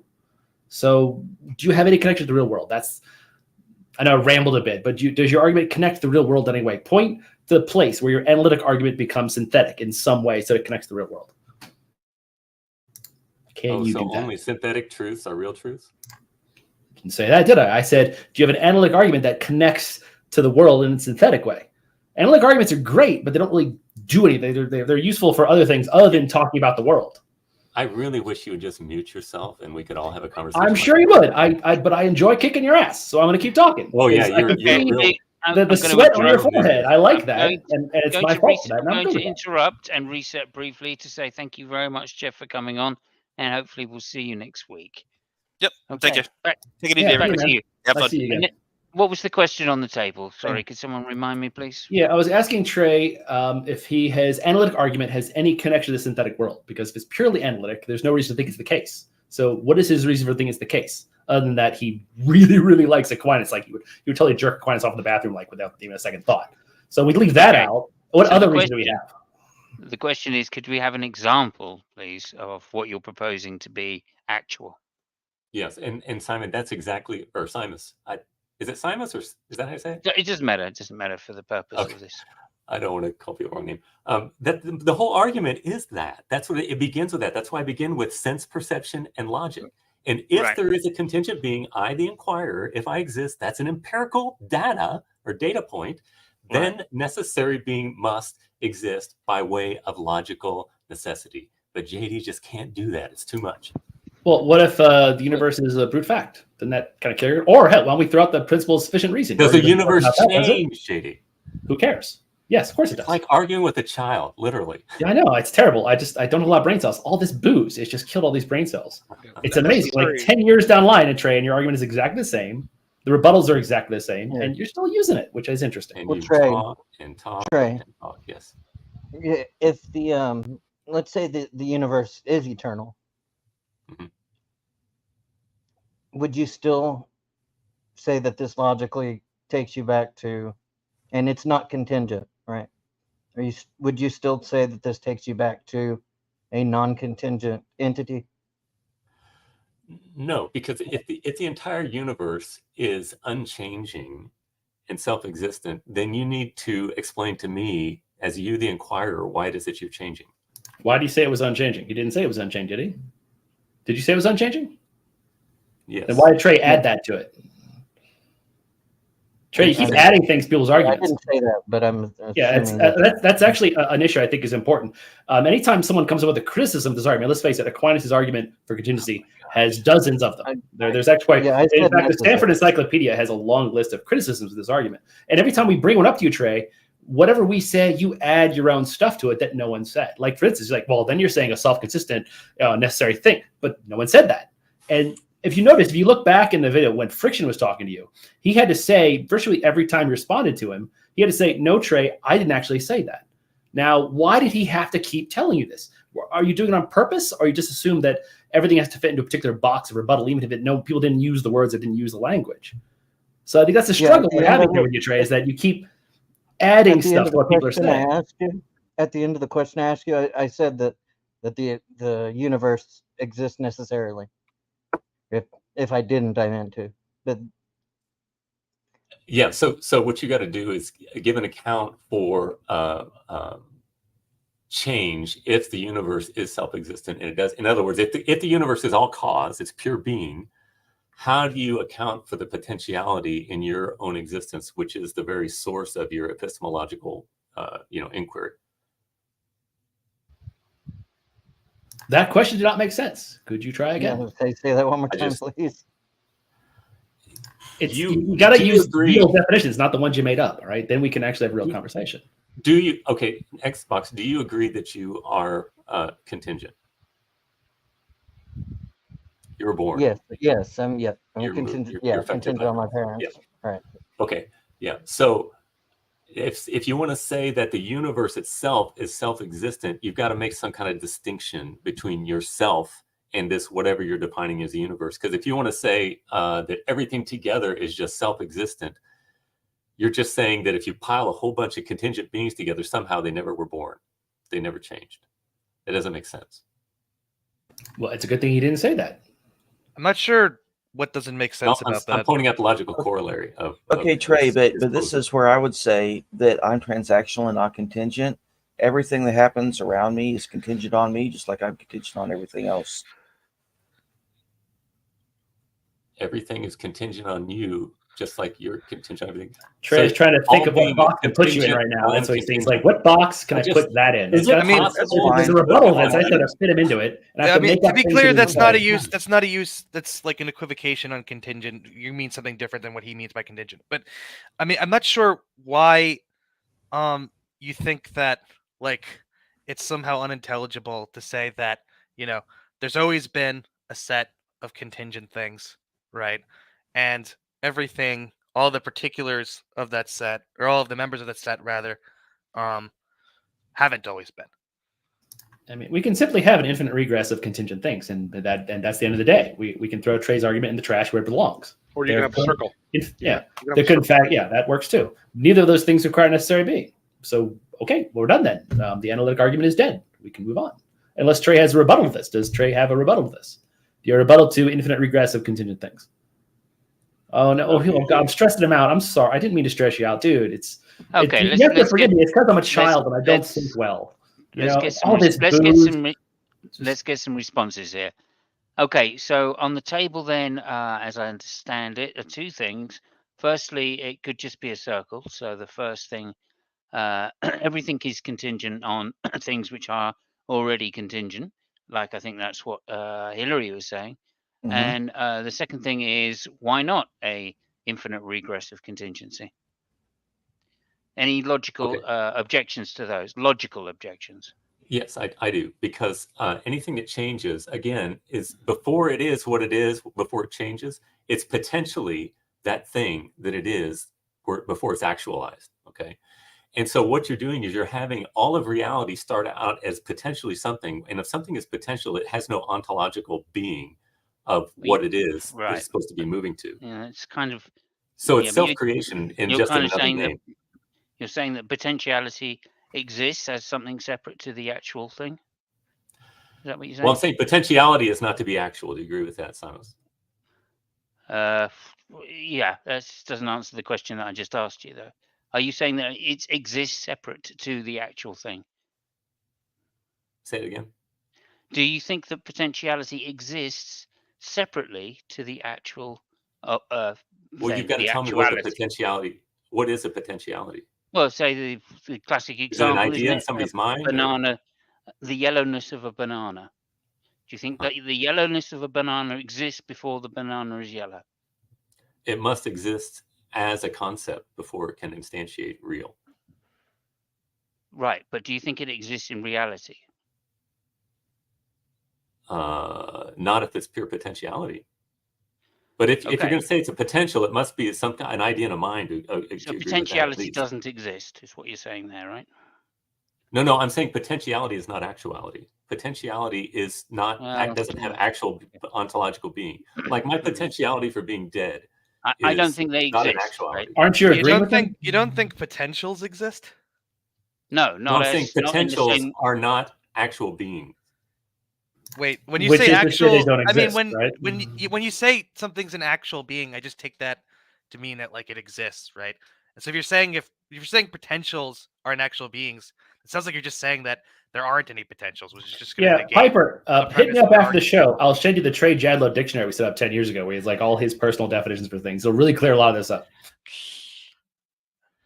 Yeah, I mean, but like, so part of the argument is going to be that there are potentials, right? But now you're saying that there aren't any potentials. They don't have being. No, I'm saying for something to be in a state of potentiality, it's not actually that thing. Do you agree with that? Well, so I guess what you're saying is like, so if Y has the potential to be X, right? That's to say that is to say that it isn't X at this point, right? Right. Okay. All right. And so everything cannot start out as something that is non-being. It can't start out as an effect and then make itself a cause. Yeah, but self-creation is all it is self-creation. Yeah, but when you're being asked about an infinite regressive contingency, you're being asked about an infinite chain of contingent things. But the chain starts out as a potential, right? Oh, real quick, who's in charge of the ticker we have underneath this? Just real quick. Is that Simos? Is that you? You in charge of the ticker? Simos does. Yeah, sure. Simos does. Yeah. Could you bring the one back up? Could you bring the one up from Floyd from a couple seconds ago? That was actually really on point, I think. I want to make sure we go back to that. Can you leave that there? Because I think that's something we should definitely get to after this last bit of stuff. JD, you can use the internal chat here to talk to him. Necessary generally means that which cannot not be. It's self-existent being. That you cannot have dependent being without necessary being. Yeah, what do you mean by being there? Do you mean a thing, or do you mean an agent? Wait, why couldn't you have just a thing? Period. I mean, I have an argument for being an agent, but yeah, sure. Let's just. I mean, we'll just stick on what it is, right? So you're saying it's a thing, right? Mm-hmm. Something that has to be a thing which is always existing. So would you agree? Generally means true in all possible worlds, existent in all possible worlds. A thing that is existent in all possible worlds. Yes, it is that by which that cannot not exist. Which is different than what he just asked you, though. He asked you, is it true in all possible worlds? And you answered with something completely different than what he asked. So could you answer that particular question, not the one you made up? If it's true in all possible worlds, I have a hard time with that concept of possible world, though. Well, that's unfortunate. That's kind of what the word means. So you're gonna have to get used to that. Well, necessary being, like this is the thing of voluntarism. People have God. What kind of world could God create? And I don't know how he could. When God deliberates, this is another William Lane Craig thing. It's like, well, it doesn't have to be God. When we talk about a necessary thing, it didn't have to necessarily be God. Okay. And what it means to say that it exists in all possible worlds is just to say that there's no possibility for it not to exist. It's logically necessary and ontologically necessary. Yes, I guess so. Right. Okay. And contingent, how are you defining? Actually, real quick, also means it's logically necessary, but not empirically necessary. That's actually an important distinction. You can't have empiricism without somebody experiencing it. Trey, yeah, but again, it's not empirically necessary that this necessary thing exists. You literally only have it stipulated analytically by definition. You don't actually. No, it is empirically necessary because logic is what guides empiricism. So therefore, it's logically necessary. It's empirically necessary. Yeah, no, we're gonna have a problem there. There's so lots of different smart. logics out there, and I don't think that the basic, like the Aristotelian, like the 3 Aristotelian laws of logic, are really not going to get you very far as what exists and what doesn't. They're really only going to tell you whether your proposition is crap or not. That's kind of what they're meant for. They're meant about propositions. Smartest person in the room. Yeah. Oh, thank you. Okay. Actually, I'm really more childlike, but I'll take smartest person in the room. But it's it's the great true JD Kane. It's the great JD Aristotelian Kane. You introduced us. Thank you. Okay, but if I can, one second, take like 5 seconds. I want to get to contingent, JD. You got one? Okay, go ahead. Never mind. I'll give you. Thank you. What's your definition of contingent, just so we can get it on the table? It's going to be that which is dependent in its nature. In other words, it's going to be an effect. So you've got to have a cause. If an effect exists, then there must be a cause. If an effect exists, then so contingent things are effects. That's the easiest way to look at it. By definition, yeah. Okay, thank you. Okay. Well, it's not actually by definition. You're setting that. It's not actually. But they can also be causes, right, Trey? Yes, they can have causal, instrumental causal relationship. Yes, but in their nature, though, their beginning is an effect. Yeah, I just wanted to make sure that part wasn't cut out. Yeah, that's a good clarification. Right, and just a quick question from Jay: is the self-existent being necessarily self-created? No, because if something creates itself, then it would need to be and not be at the same time the same relationship. That's option 2. Right. You want to say it's uncreated, not self-created, right? Right. Yes. Yeah. Okay. Right. So this argument is actually pretty simple, right? Everything we see is contingent. Therefore, there's a necessary thing, and that's God. We could really, one sentence really could have solved this whole thing. And be like, okay, that's crap, and we could have moved on. Real quick, if you're thinking of a state where there is no existence, there is nothing, non-existence, and this being somehow creates itself, I don't think logic applies at that point. So saying that violates some law of logic, I don't think that actually should apply. Okay, then if you're as I said, if you're gonna, deny the law of non-contradiction, then what you just said is also true and not true at the same time, same relationship. There's no. Well, I would only deny it if that was a real state. This is the point JD's bringing up. You can't even think about nothing. Do you agree with that? I can think of absence. Yeah. Yes, but that's something, right? It's a thought, right? No, I'm just emptying my head. But you have the concept of nothingness. Well, not when I have an actual empty head. Okay, it's not possible to think about nothing because you're. I've meditated. You're incorrect. Yeah, most people come up with just blackness when they. Yeah, I'm not. Then you're thinking of blackness. Yeah, I mean, we have definitions of nothing that work. I don't think they obtain. I don't think they've ever obtained. Yeah. But wait, aside from that, this is what JD's trying to bring up. I'm not saying you can't have a concept of nothingness, but even your concept of nothingness is something. There could be something that is empirically the case, as in there's a being that created itself, and even though that's logically impossible, you can't actually get around that, especially if it would be in a state where you would expect that there wouldn't be logic anyway. Are you relying upon law of non-contradiction to say that there's no such thing as logic in this world? Right. No. It's a principal explosion. I'm not relying on any logic for that. Yeah, these things aren't things you rely on. Again, logic is something used to test propositions. Logic is not something. It's not a cudgel. It's something used to test propositions. It's not that interesting, to be honest. Yeah, I mean, I'm aware that we create the rules of logic to fit what we see. Yeah. So if we somehow saw, also they're conventional. Well, yeah, I have this issue. If I may, I have this issue with thermodynamics a lot with creationists, in that when I talk about thermodynamics, they'll talk about how evolution can't do it because entropy and despair and discord. Like, hold on, thermodynamics is just heat transfer, guys. It's really pretty boring. Heat here, cold here. It's not, and so I want to make that point. Like the laws, the Aristotelian laws of logic are not that interesting. You don't get much from them. They really just test propositions. If you think they're going to get you to a god, you're probably wrong. You two actually agree on something, JD and Trey. Was that Trey early on said about the laws of logic being instruments that are used on things. They're very simple tools to figure out if your proposition is complete crap really early on. That's kind of all they're good for. Yeah, like, I contradict myself. Okay, well, then I should stop doing that. That's really it. The laws of logic have changed over time through history. So it's not we're making laws to try to apply to what we observe. I understand. There's actually one of the actual classical laws don't work in certain computer things. Like it was someone explained it once. It's like not NAND. It's actually something that contradicts itself, but somehow works in computer math. Yeah, you need a more robust set of rules because you can have data entry that contradicts. Yeah. On the other hand, those rules are not real quick. I'll be right back. Sure. Those rules are not good for Aquinas, though. Aquinas' things do not do well with change. But that is all we're talking about here. We're talking about Aquinas filtered through R.C. Sproul and then filtered through Trey's simple head, which he admits he's told me many times that he's a moron and doesn't know a lot of things. I take his word for it. And logic in math is also more complex than that because there's mathematical ways to get around like unprovability, which would be in the mathematical equivalent of contradiction. Is anyone a little annoyed by the whole this is all analytic thing and then somehow it's supposed to involve the real world, but he doesn't say how? That's a little annoying. I'm not really sure why he makes this claim like, okay, I can just sort of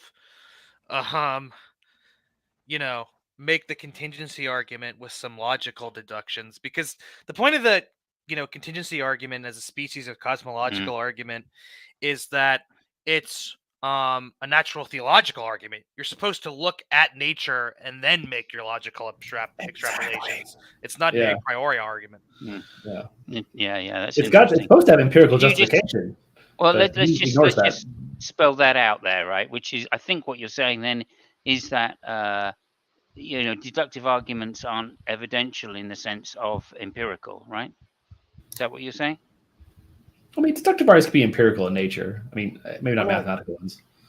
That's what Trey's you can plug in empirically justified premises into a deductive argument. Sure. But he's not doing that. My point is, he's not. Hang on. Funny bit. Okay. Yeah, go on. Funny. I like funny. I said there's a funny bit where we could jump in. We'd have to get probably Ozzy in here or a better philosopher. I'm not one, obviously. And talk about we talk about whether there's an analytic synthetic distinction means anything at all. We can go into Quine, who thought the distinction was meaningless. In which case, Trey saying a synthetic argument, well, there's no such thing. They're all the same. And then Trey would be like, does that mean it's a necessary analogical brain overloading? Right. Okay. So I want to just get back to that because what I'd actually like to do is get the room to agree on one final criticism of the argument in general, and so we can lay that at his feet and just say, look, this is the bit that needs the answer. So Piper, do you want to just explain what you meant when you said that? When I said what? Sorry. The last argument that you said, one of the problems here is... Well, so what I just said was that I'm not exactly sure why the idea seems to be that we're making the contingency argument as sort of like a deductive a priori argument, because the way I understand the contingency argument is that it's a species of natural theological argument where you look at nature and then make your logical extrapolations. So it seems sort of weird to say, like, well, I can get to a necessary being just by, sort of a priori logical deduction. Okay. Do you want to answer that, Trey? It seems like your thing is I exist, therefore God exists. And it's like, I think you're missing some steps. Oh, Trey. That's basically it. It's called a cosmological argument. You just look at the cosmos and then you deduce. No, just answer Piper's question, if you wouldn't mind.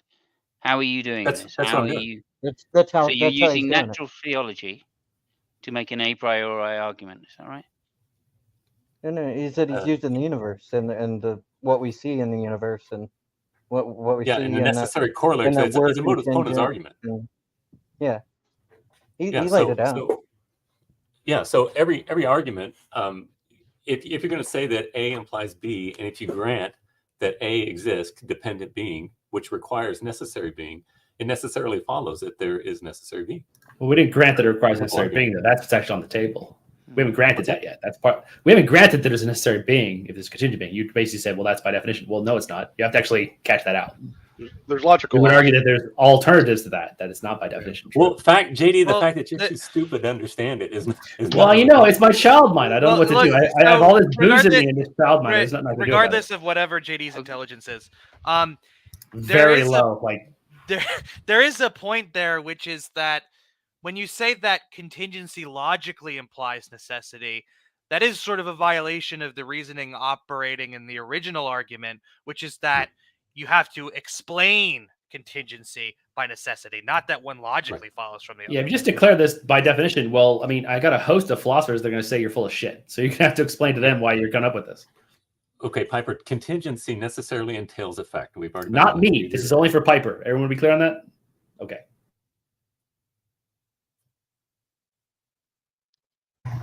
So that's not true for me either. I mean, when I say not true for me, sorry, he's only talking to Piper. It's not you. You should.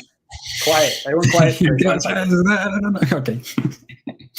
You ready, Trey? We're all going to be quiet now. Ready? Yeah, let Friction and Piper take this out to the end here on this point, because I think this is quite key. Go ahead, Piper. Oh, no, I was just saying that to say that contingency logically implies necessity is a violation of the reasoning operating in the original contingency argument, which is that you have to explain contingency by necessity, not that one deductively follows from the other. You have to explain contingency. Well, contingency cannot instantiate on its own. Do you agree with that? I don't agree with it in the way you mean it, no. Okay, because contingent being cannot create itself because it needs to pre-exist itself in order to be.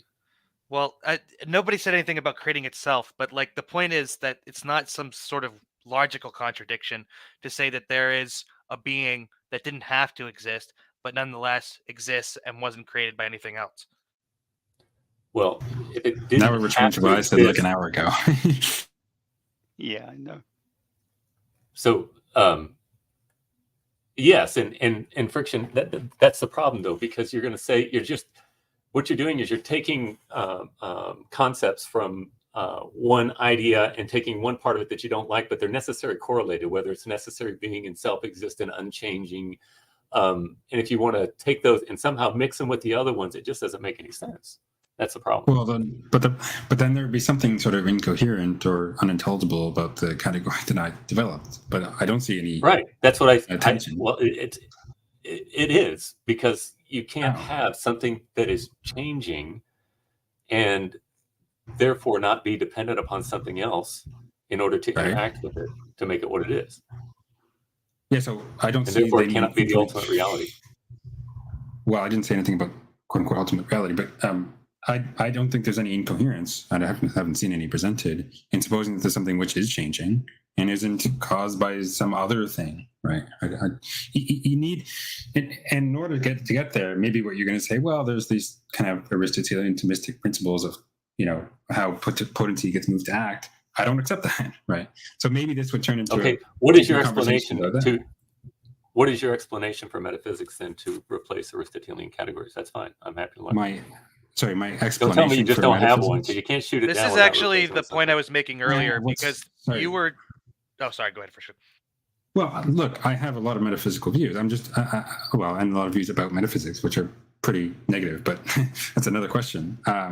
If you ask me why am I shooting this down? I just think my view of change is difference across time, right? That's the most basic sense of it. I don't think it's not a conceptual consequence of something changing or being different at different times, that there's something which is like making it that way.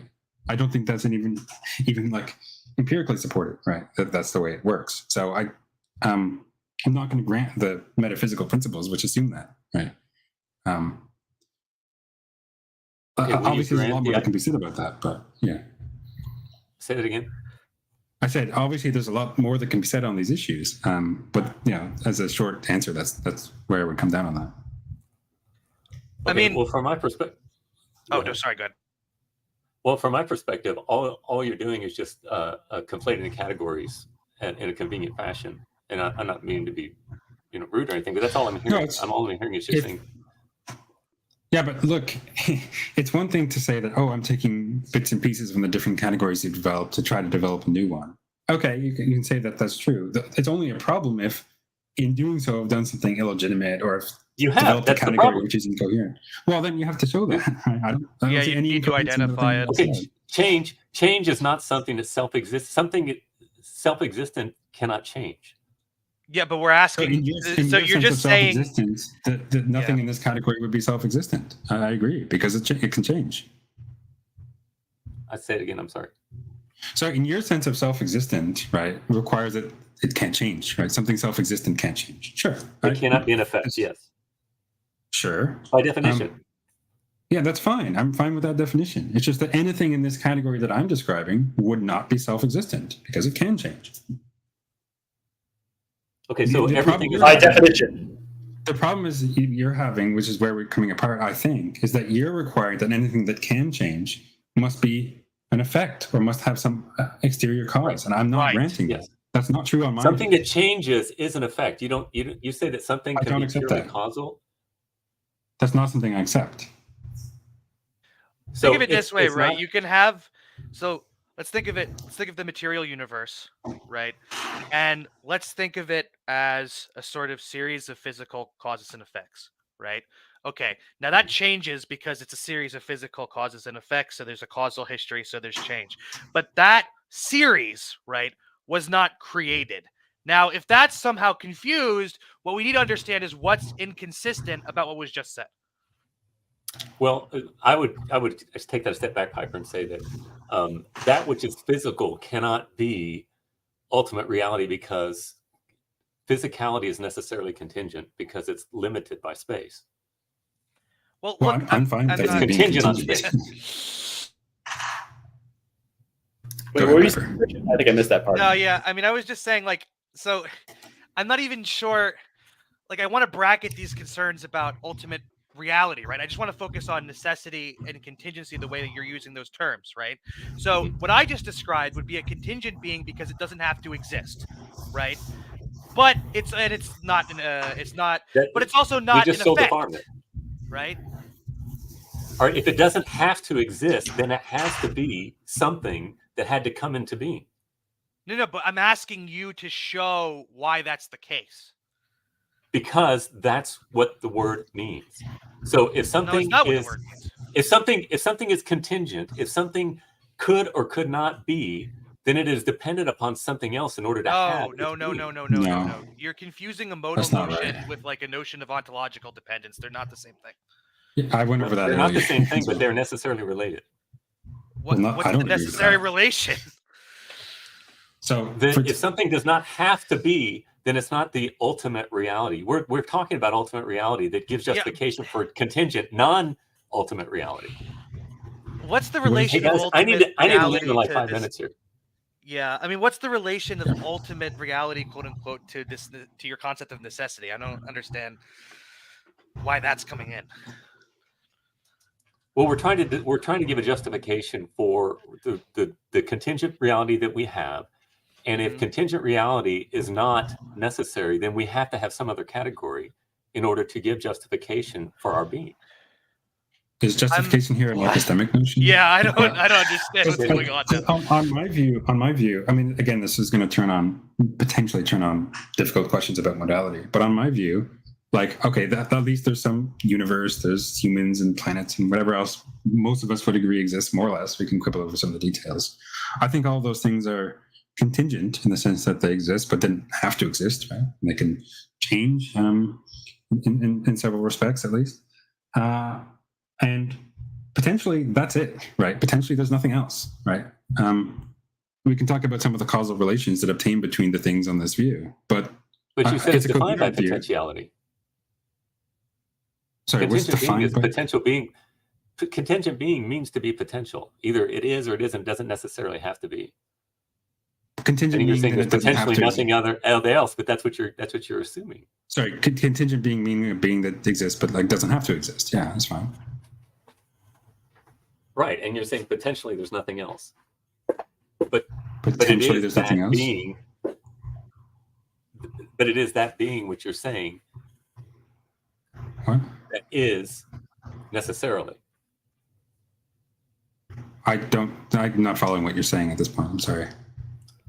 On this view, there's not a necessary being, at least on a logical sense of necessary being. There might be other senses in which there are, but again, this turns into finer details of modality.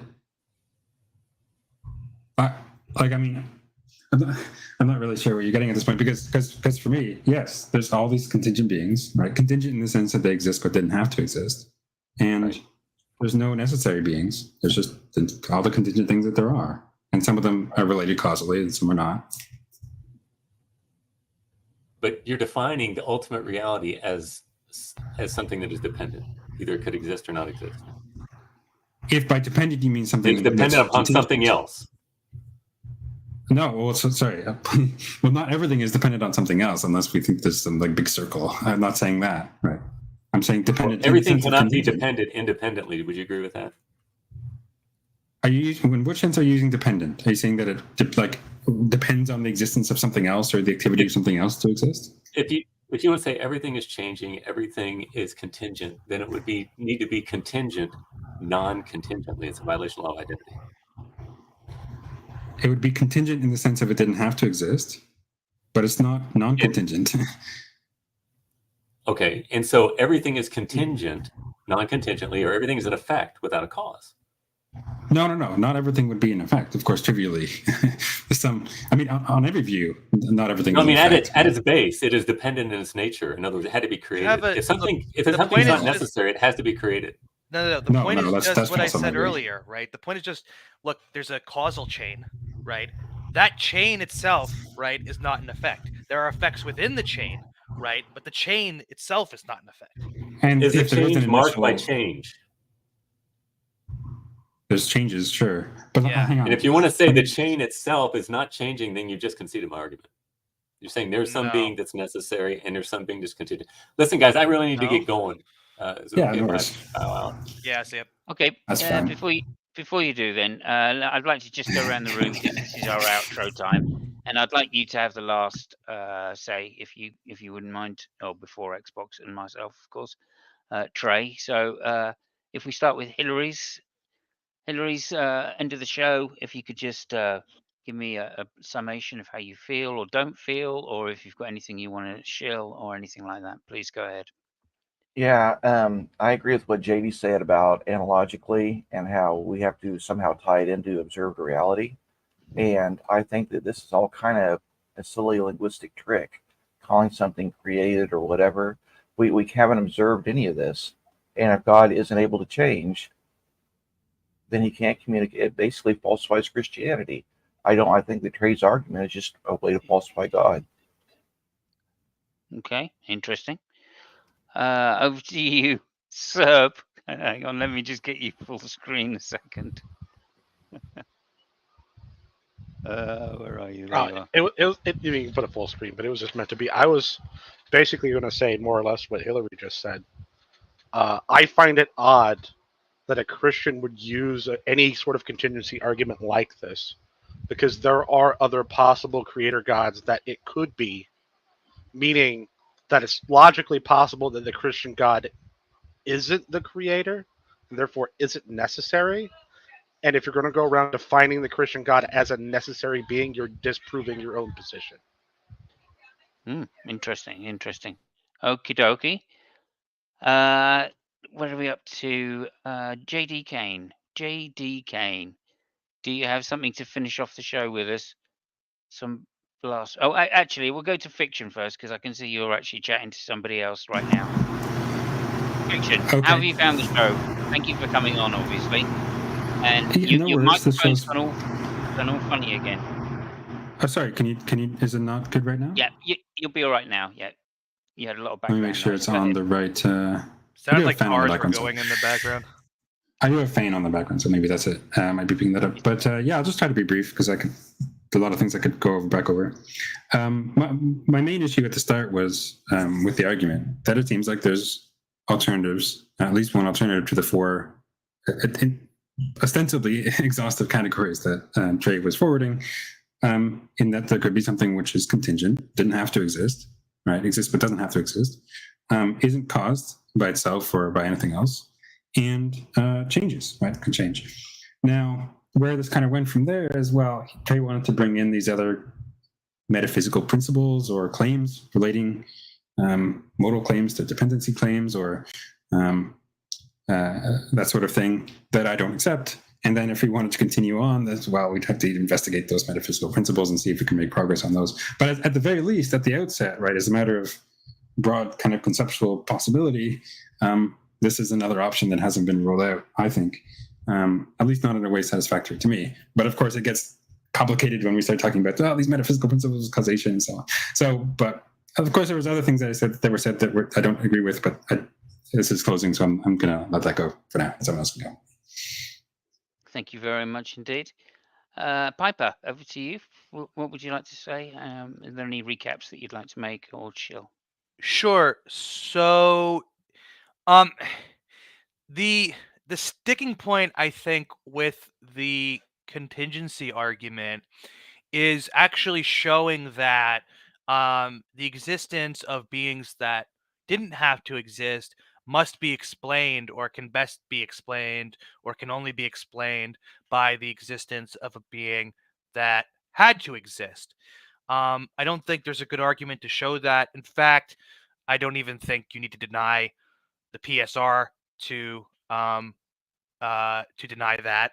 At least you can, preserve a version of the PSR and still deny that there are any beings that couldn't fail to exist, while fully explaining the existence of beings that could fail to exist.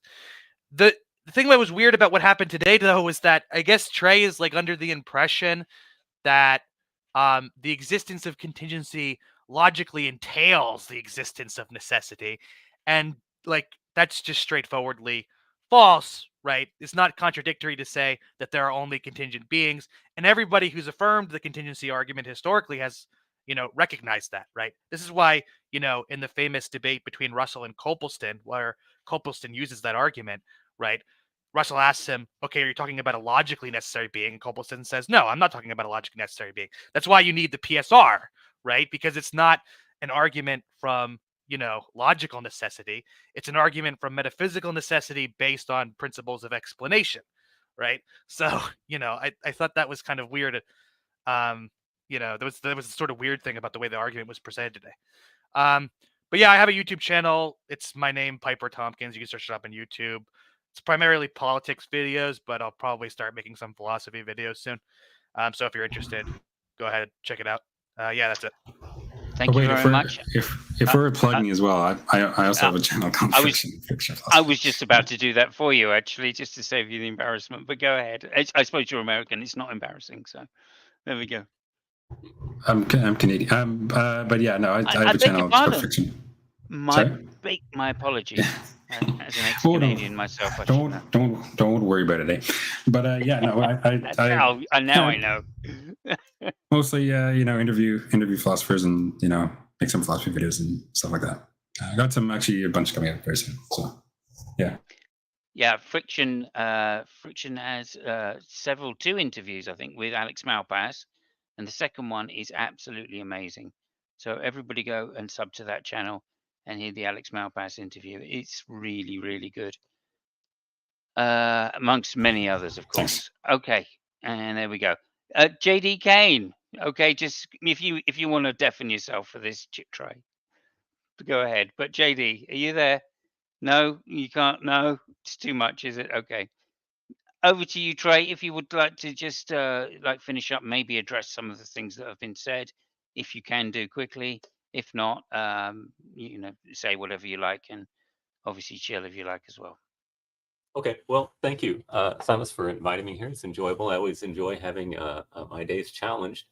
And I think that, I don't know, everything that we went over, I think that we kind of hashed out and talked about. I don't think that it is reasonable at all to think that contingent being can instantiate non-contingently, which is a natural corollary, which was said. Now, people may disagree with the way I put it like that, but that's how I see it in my mind.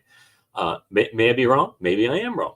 I don't know. But in order for me to admit that I'm wrong, it's got to make sense to me. And I saw nothing here that was even came close to be compelling to give a rebuttal to the argument. But I am grateful for the opportunity, and I'm thankful for the charity that was extended toward me here. So thank you.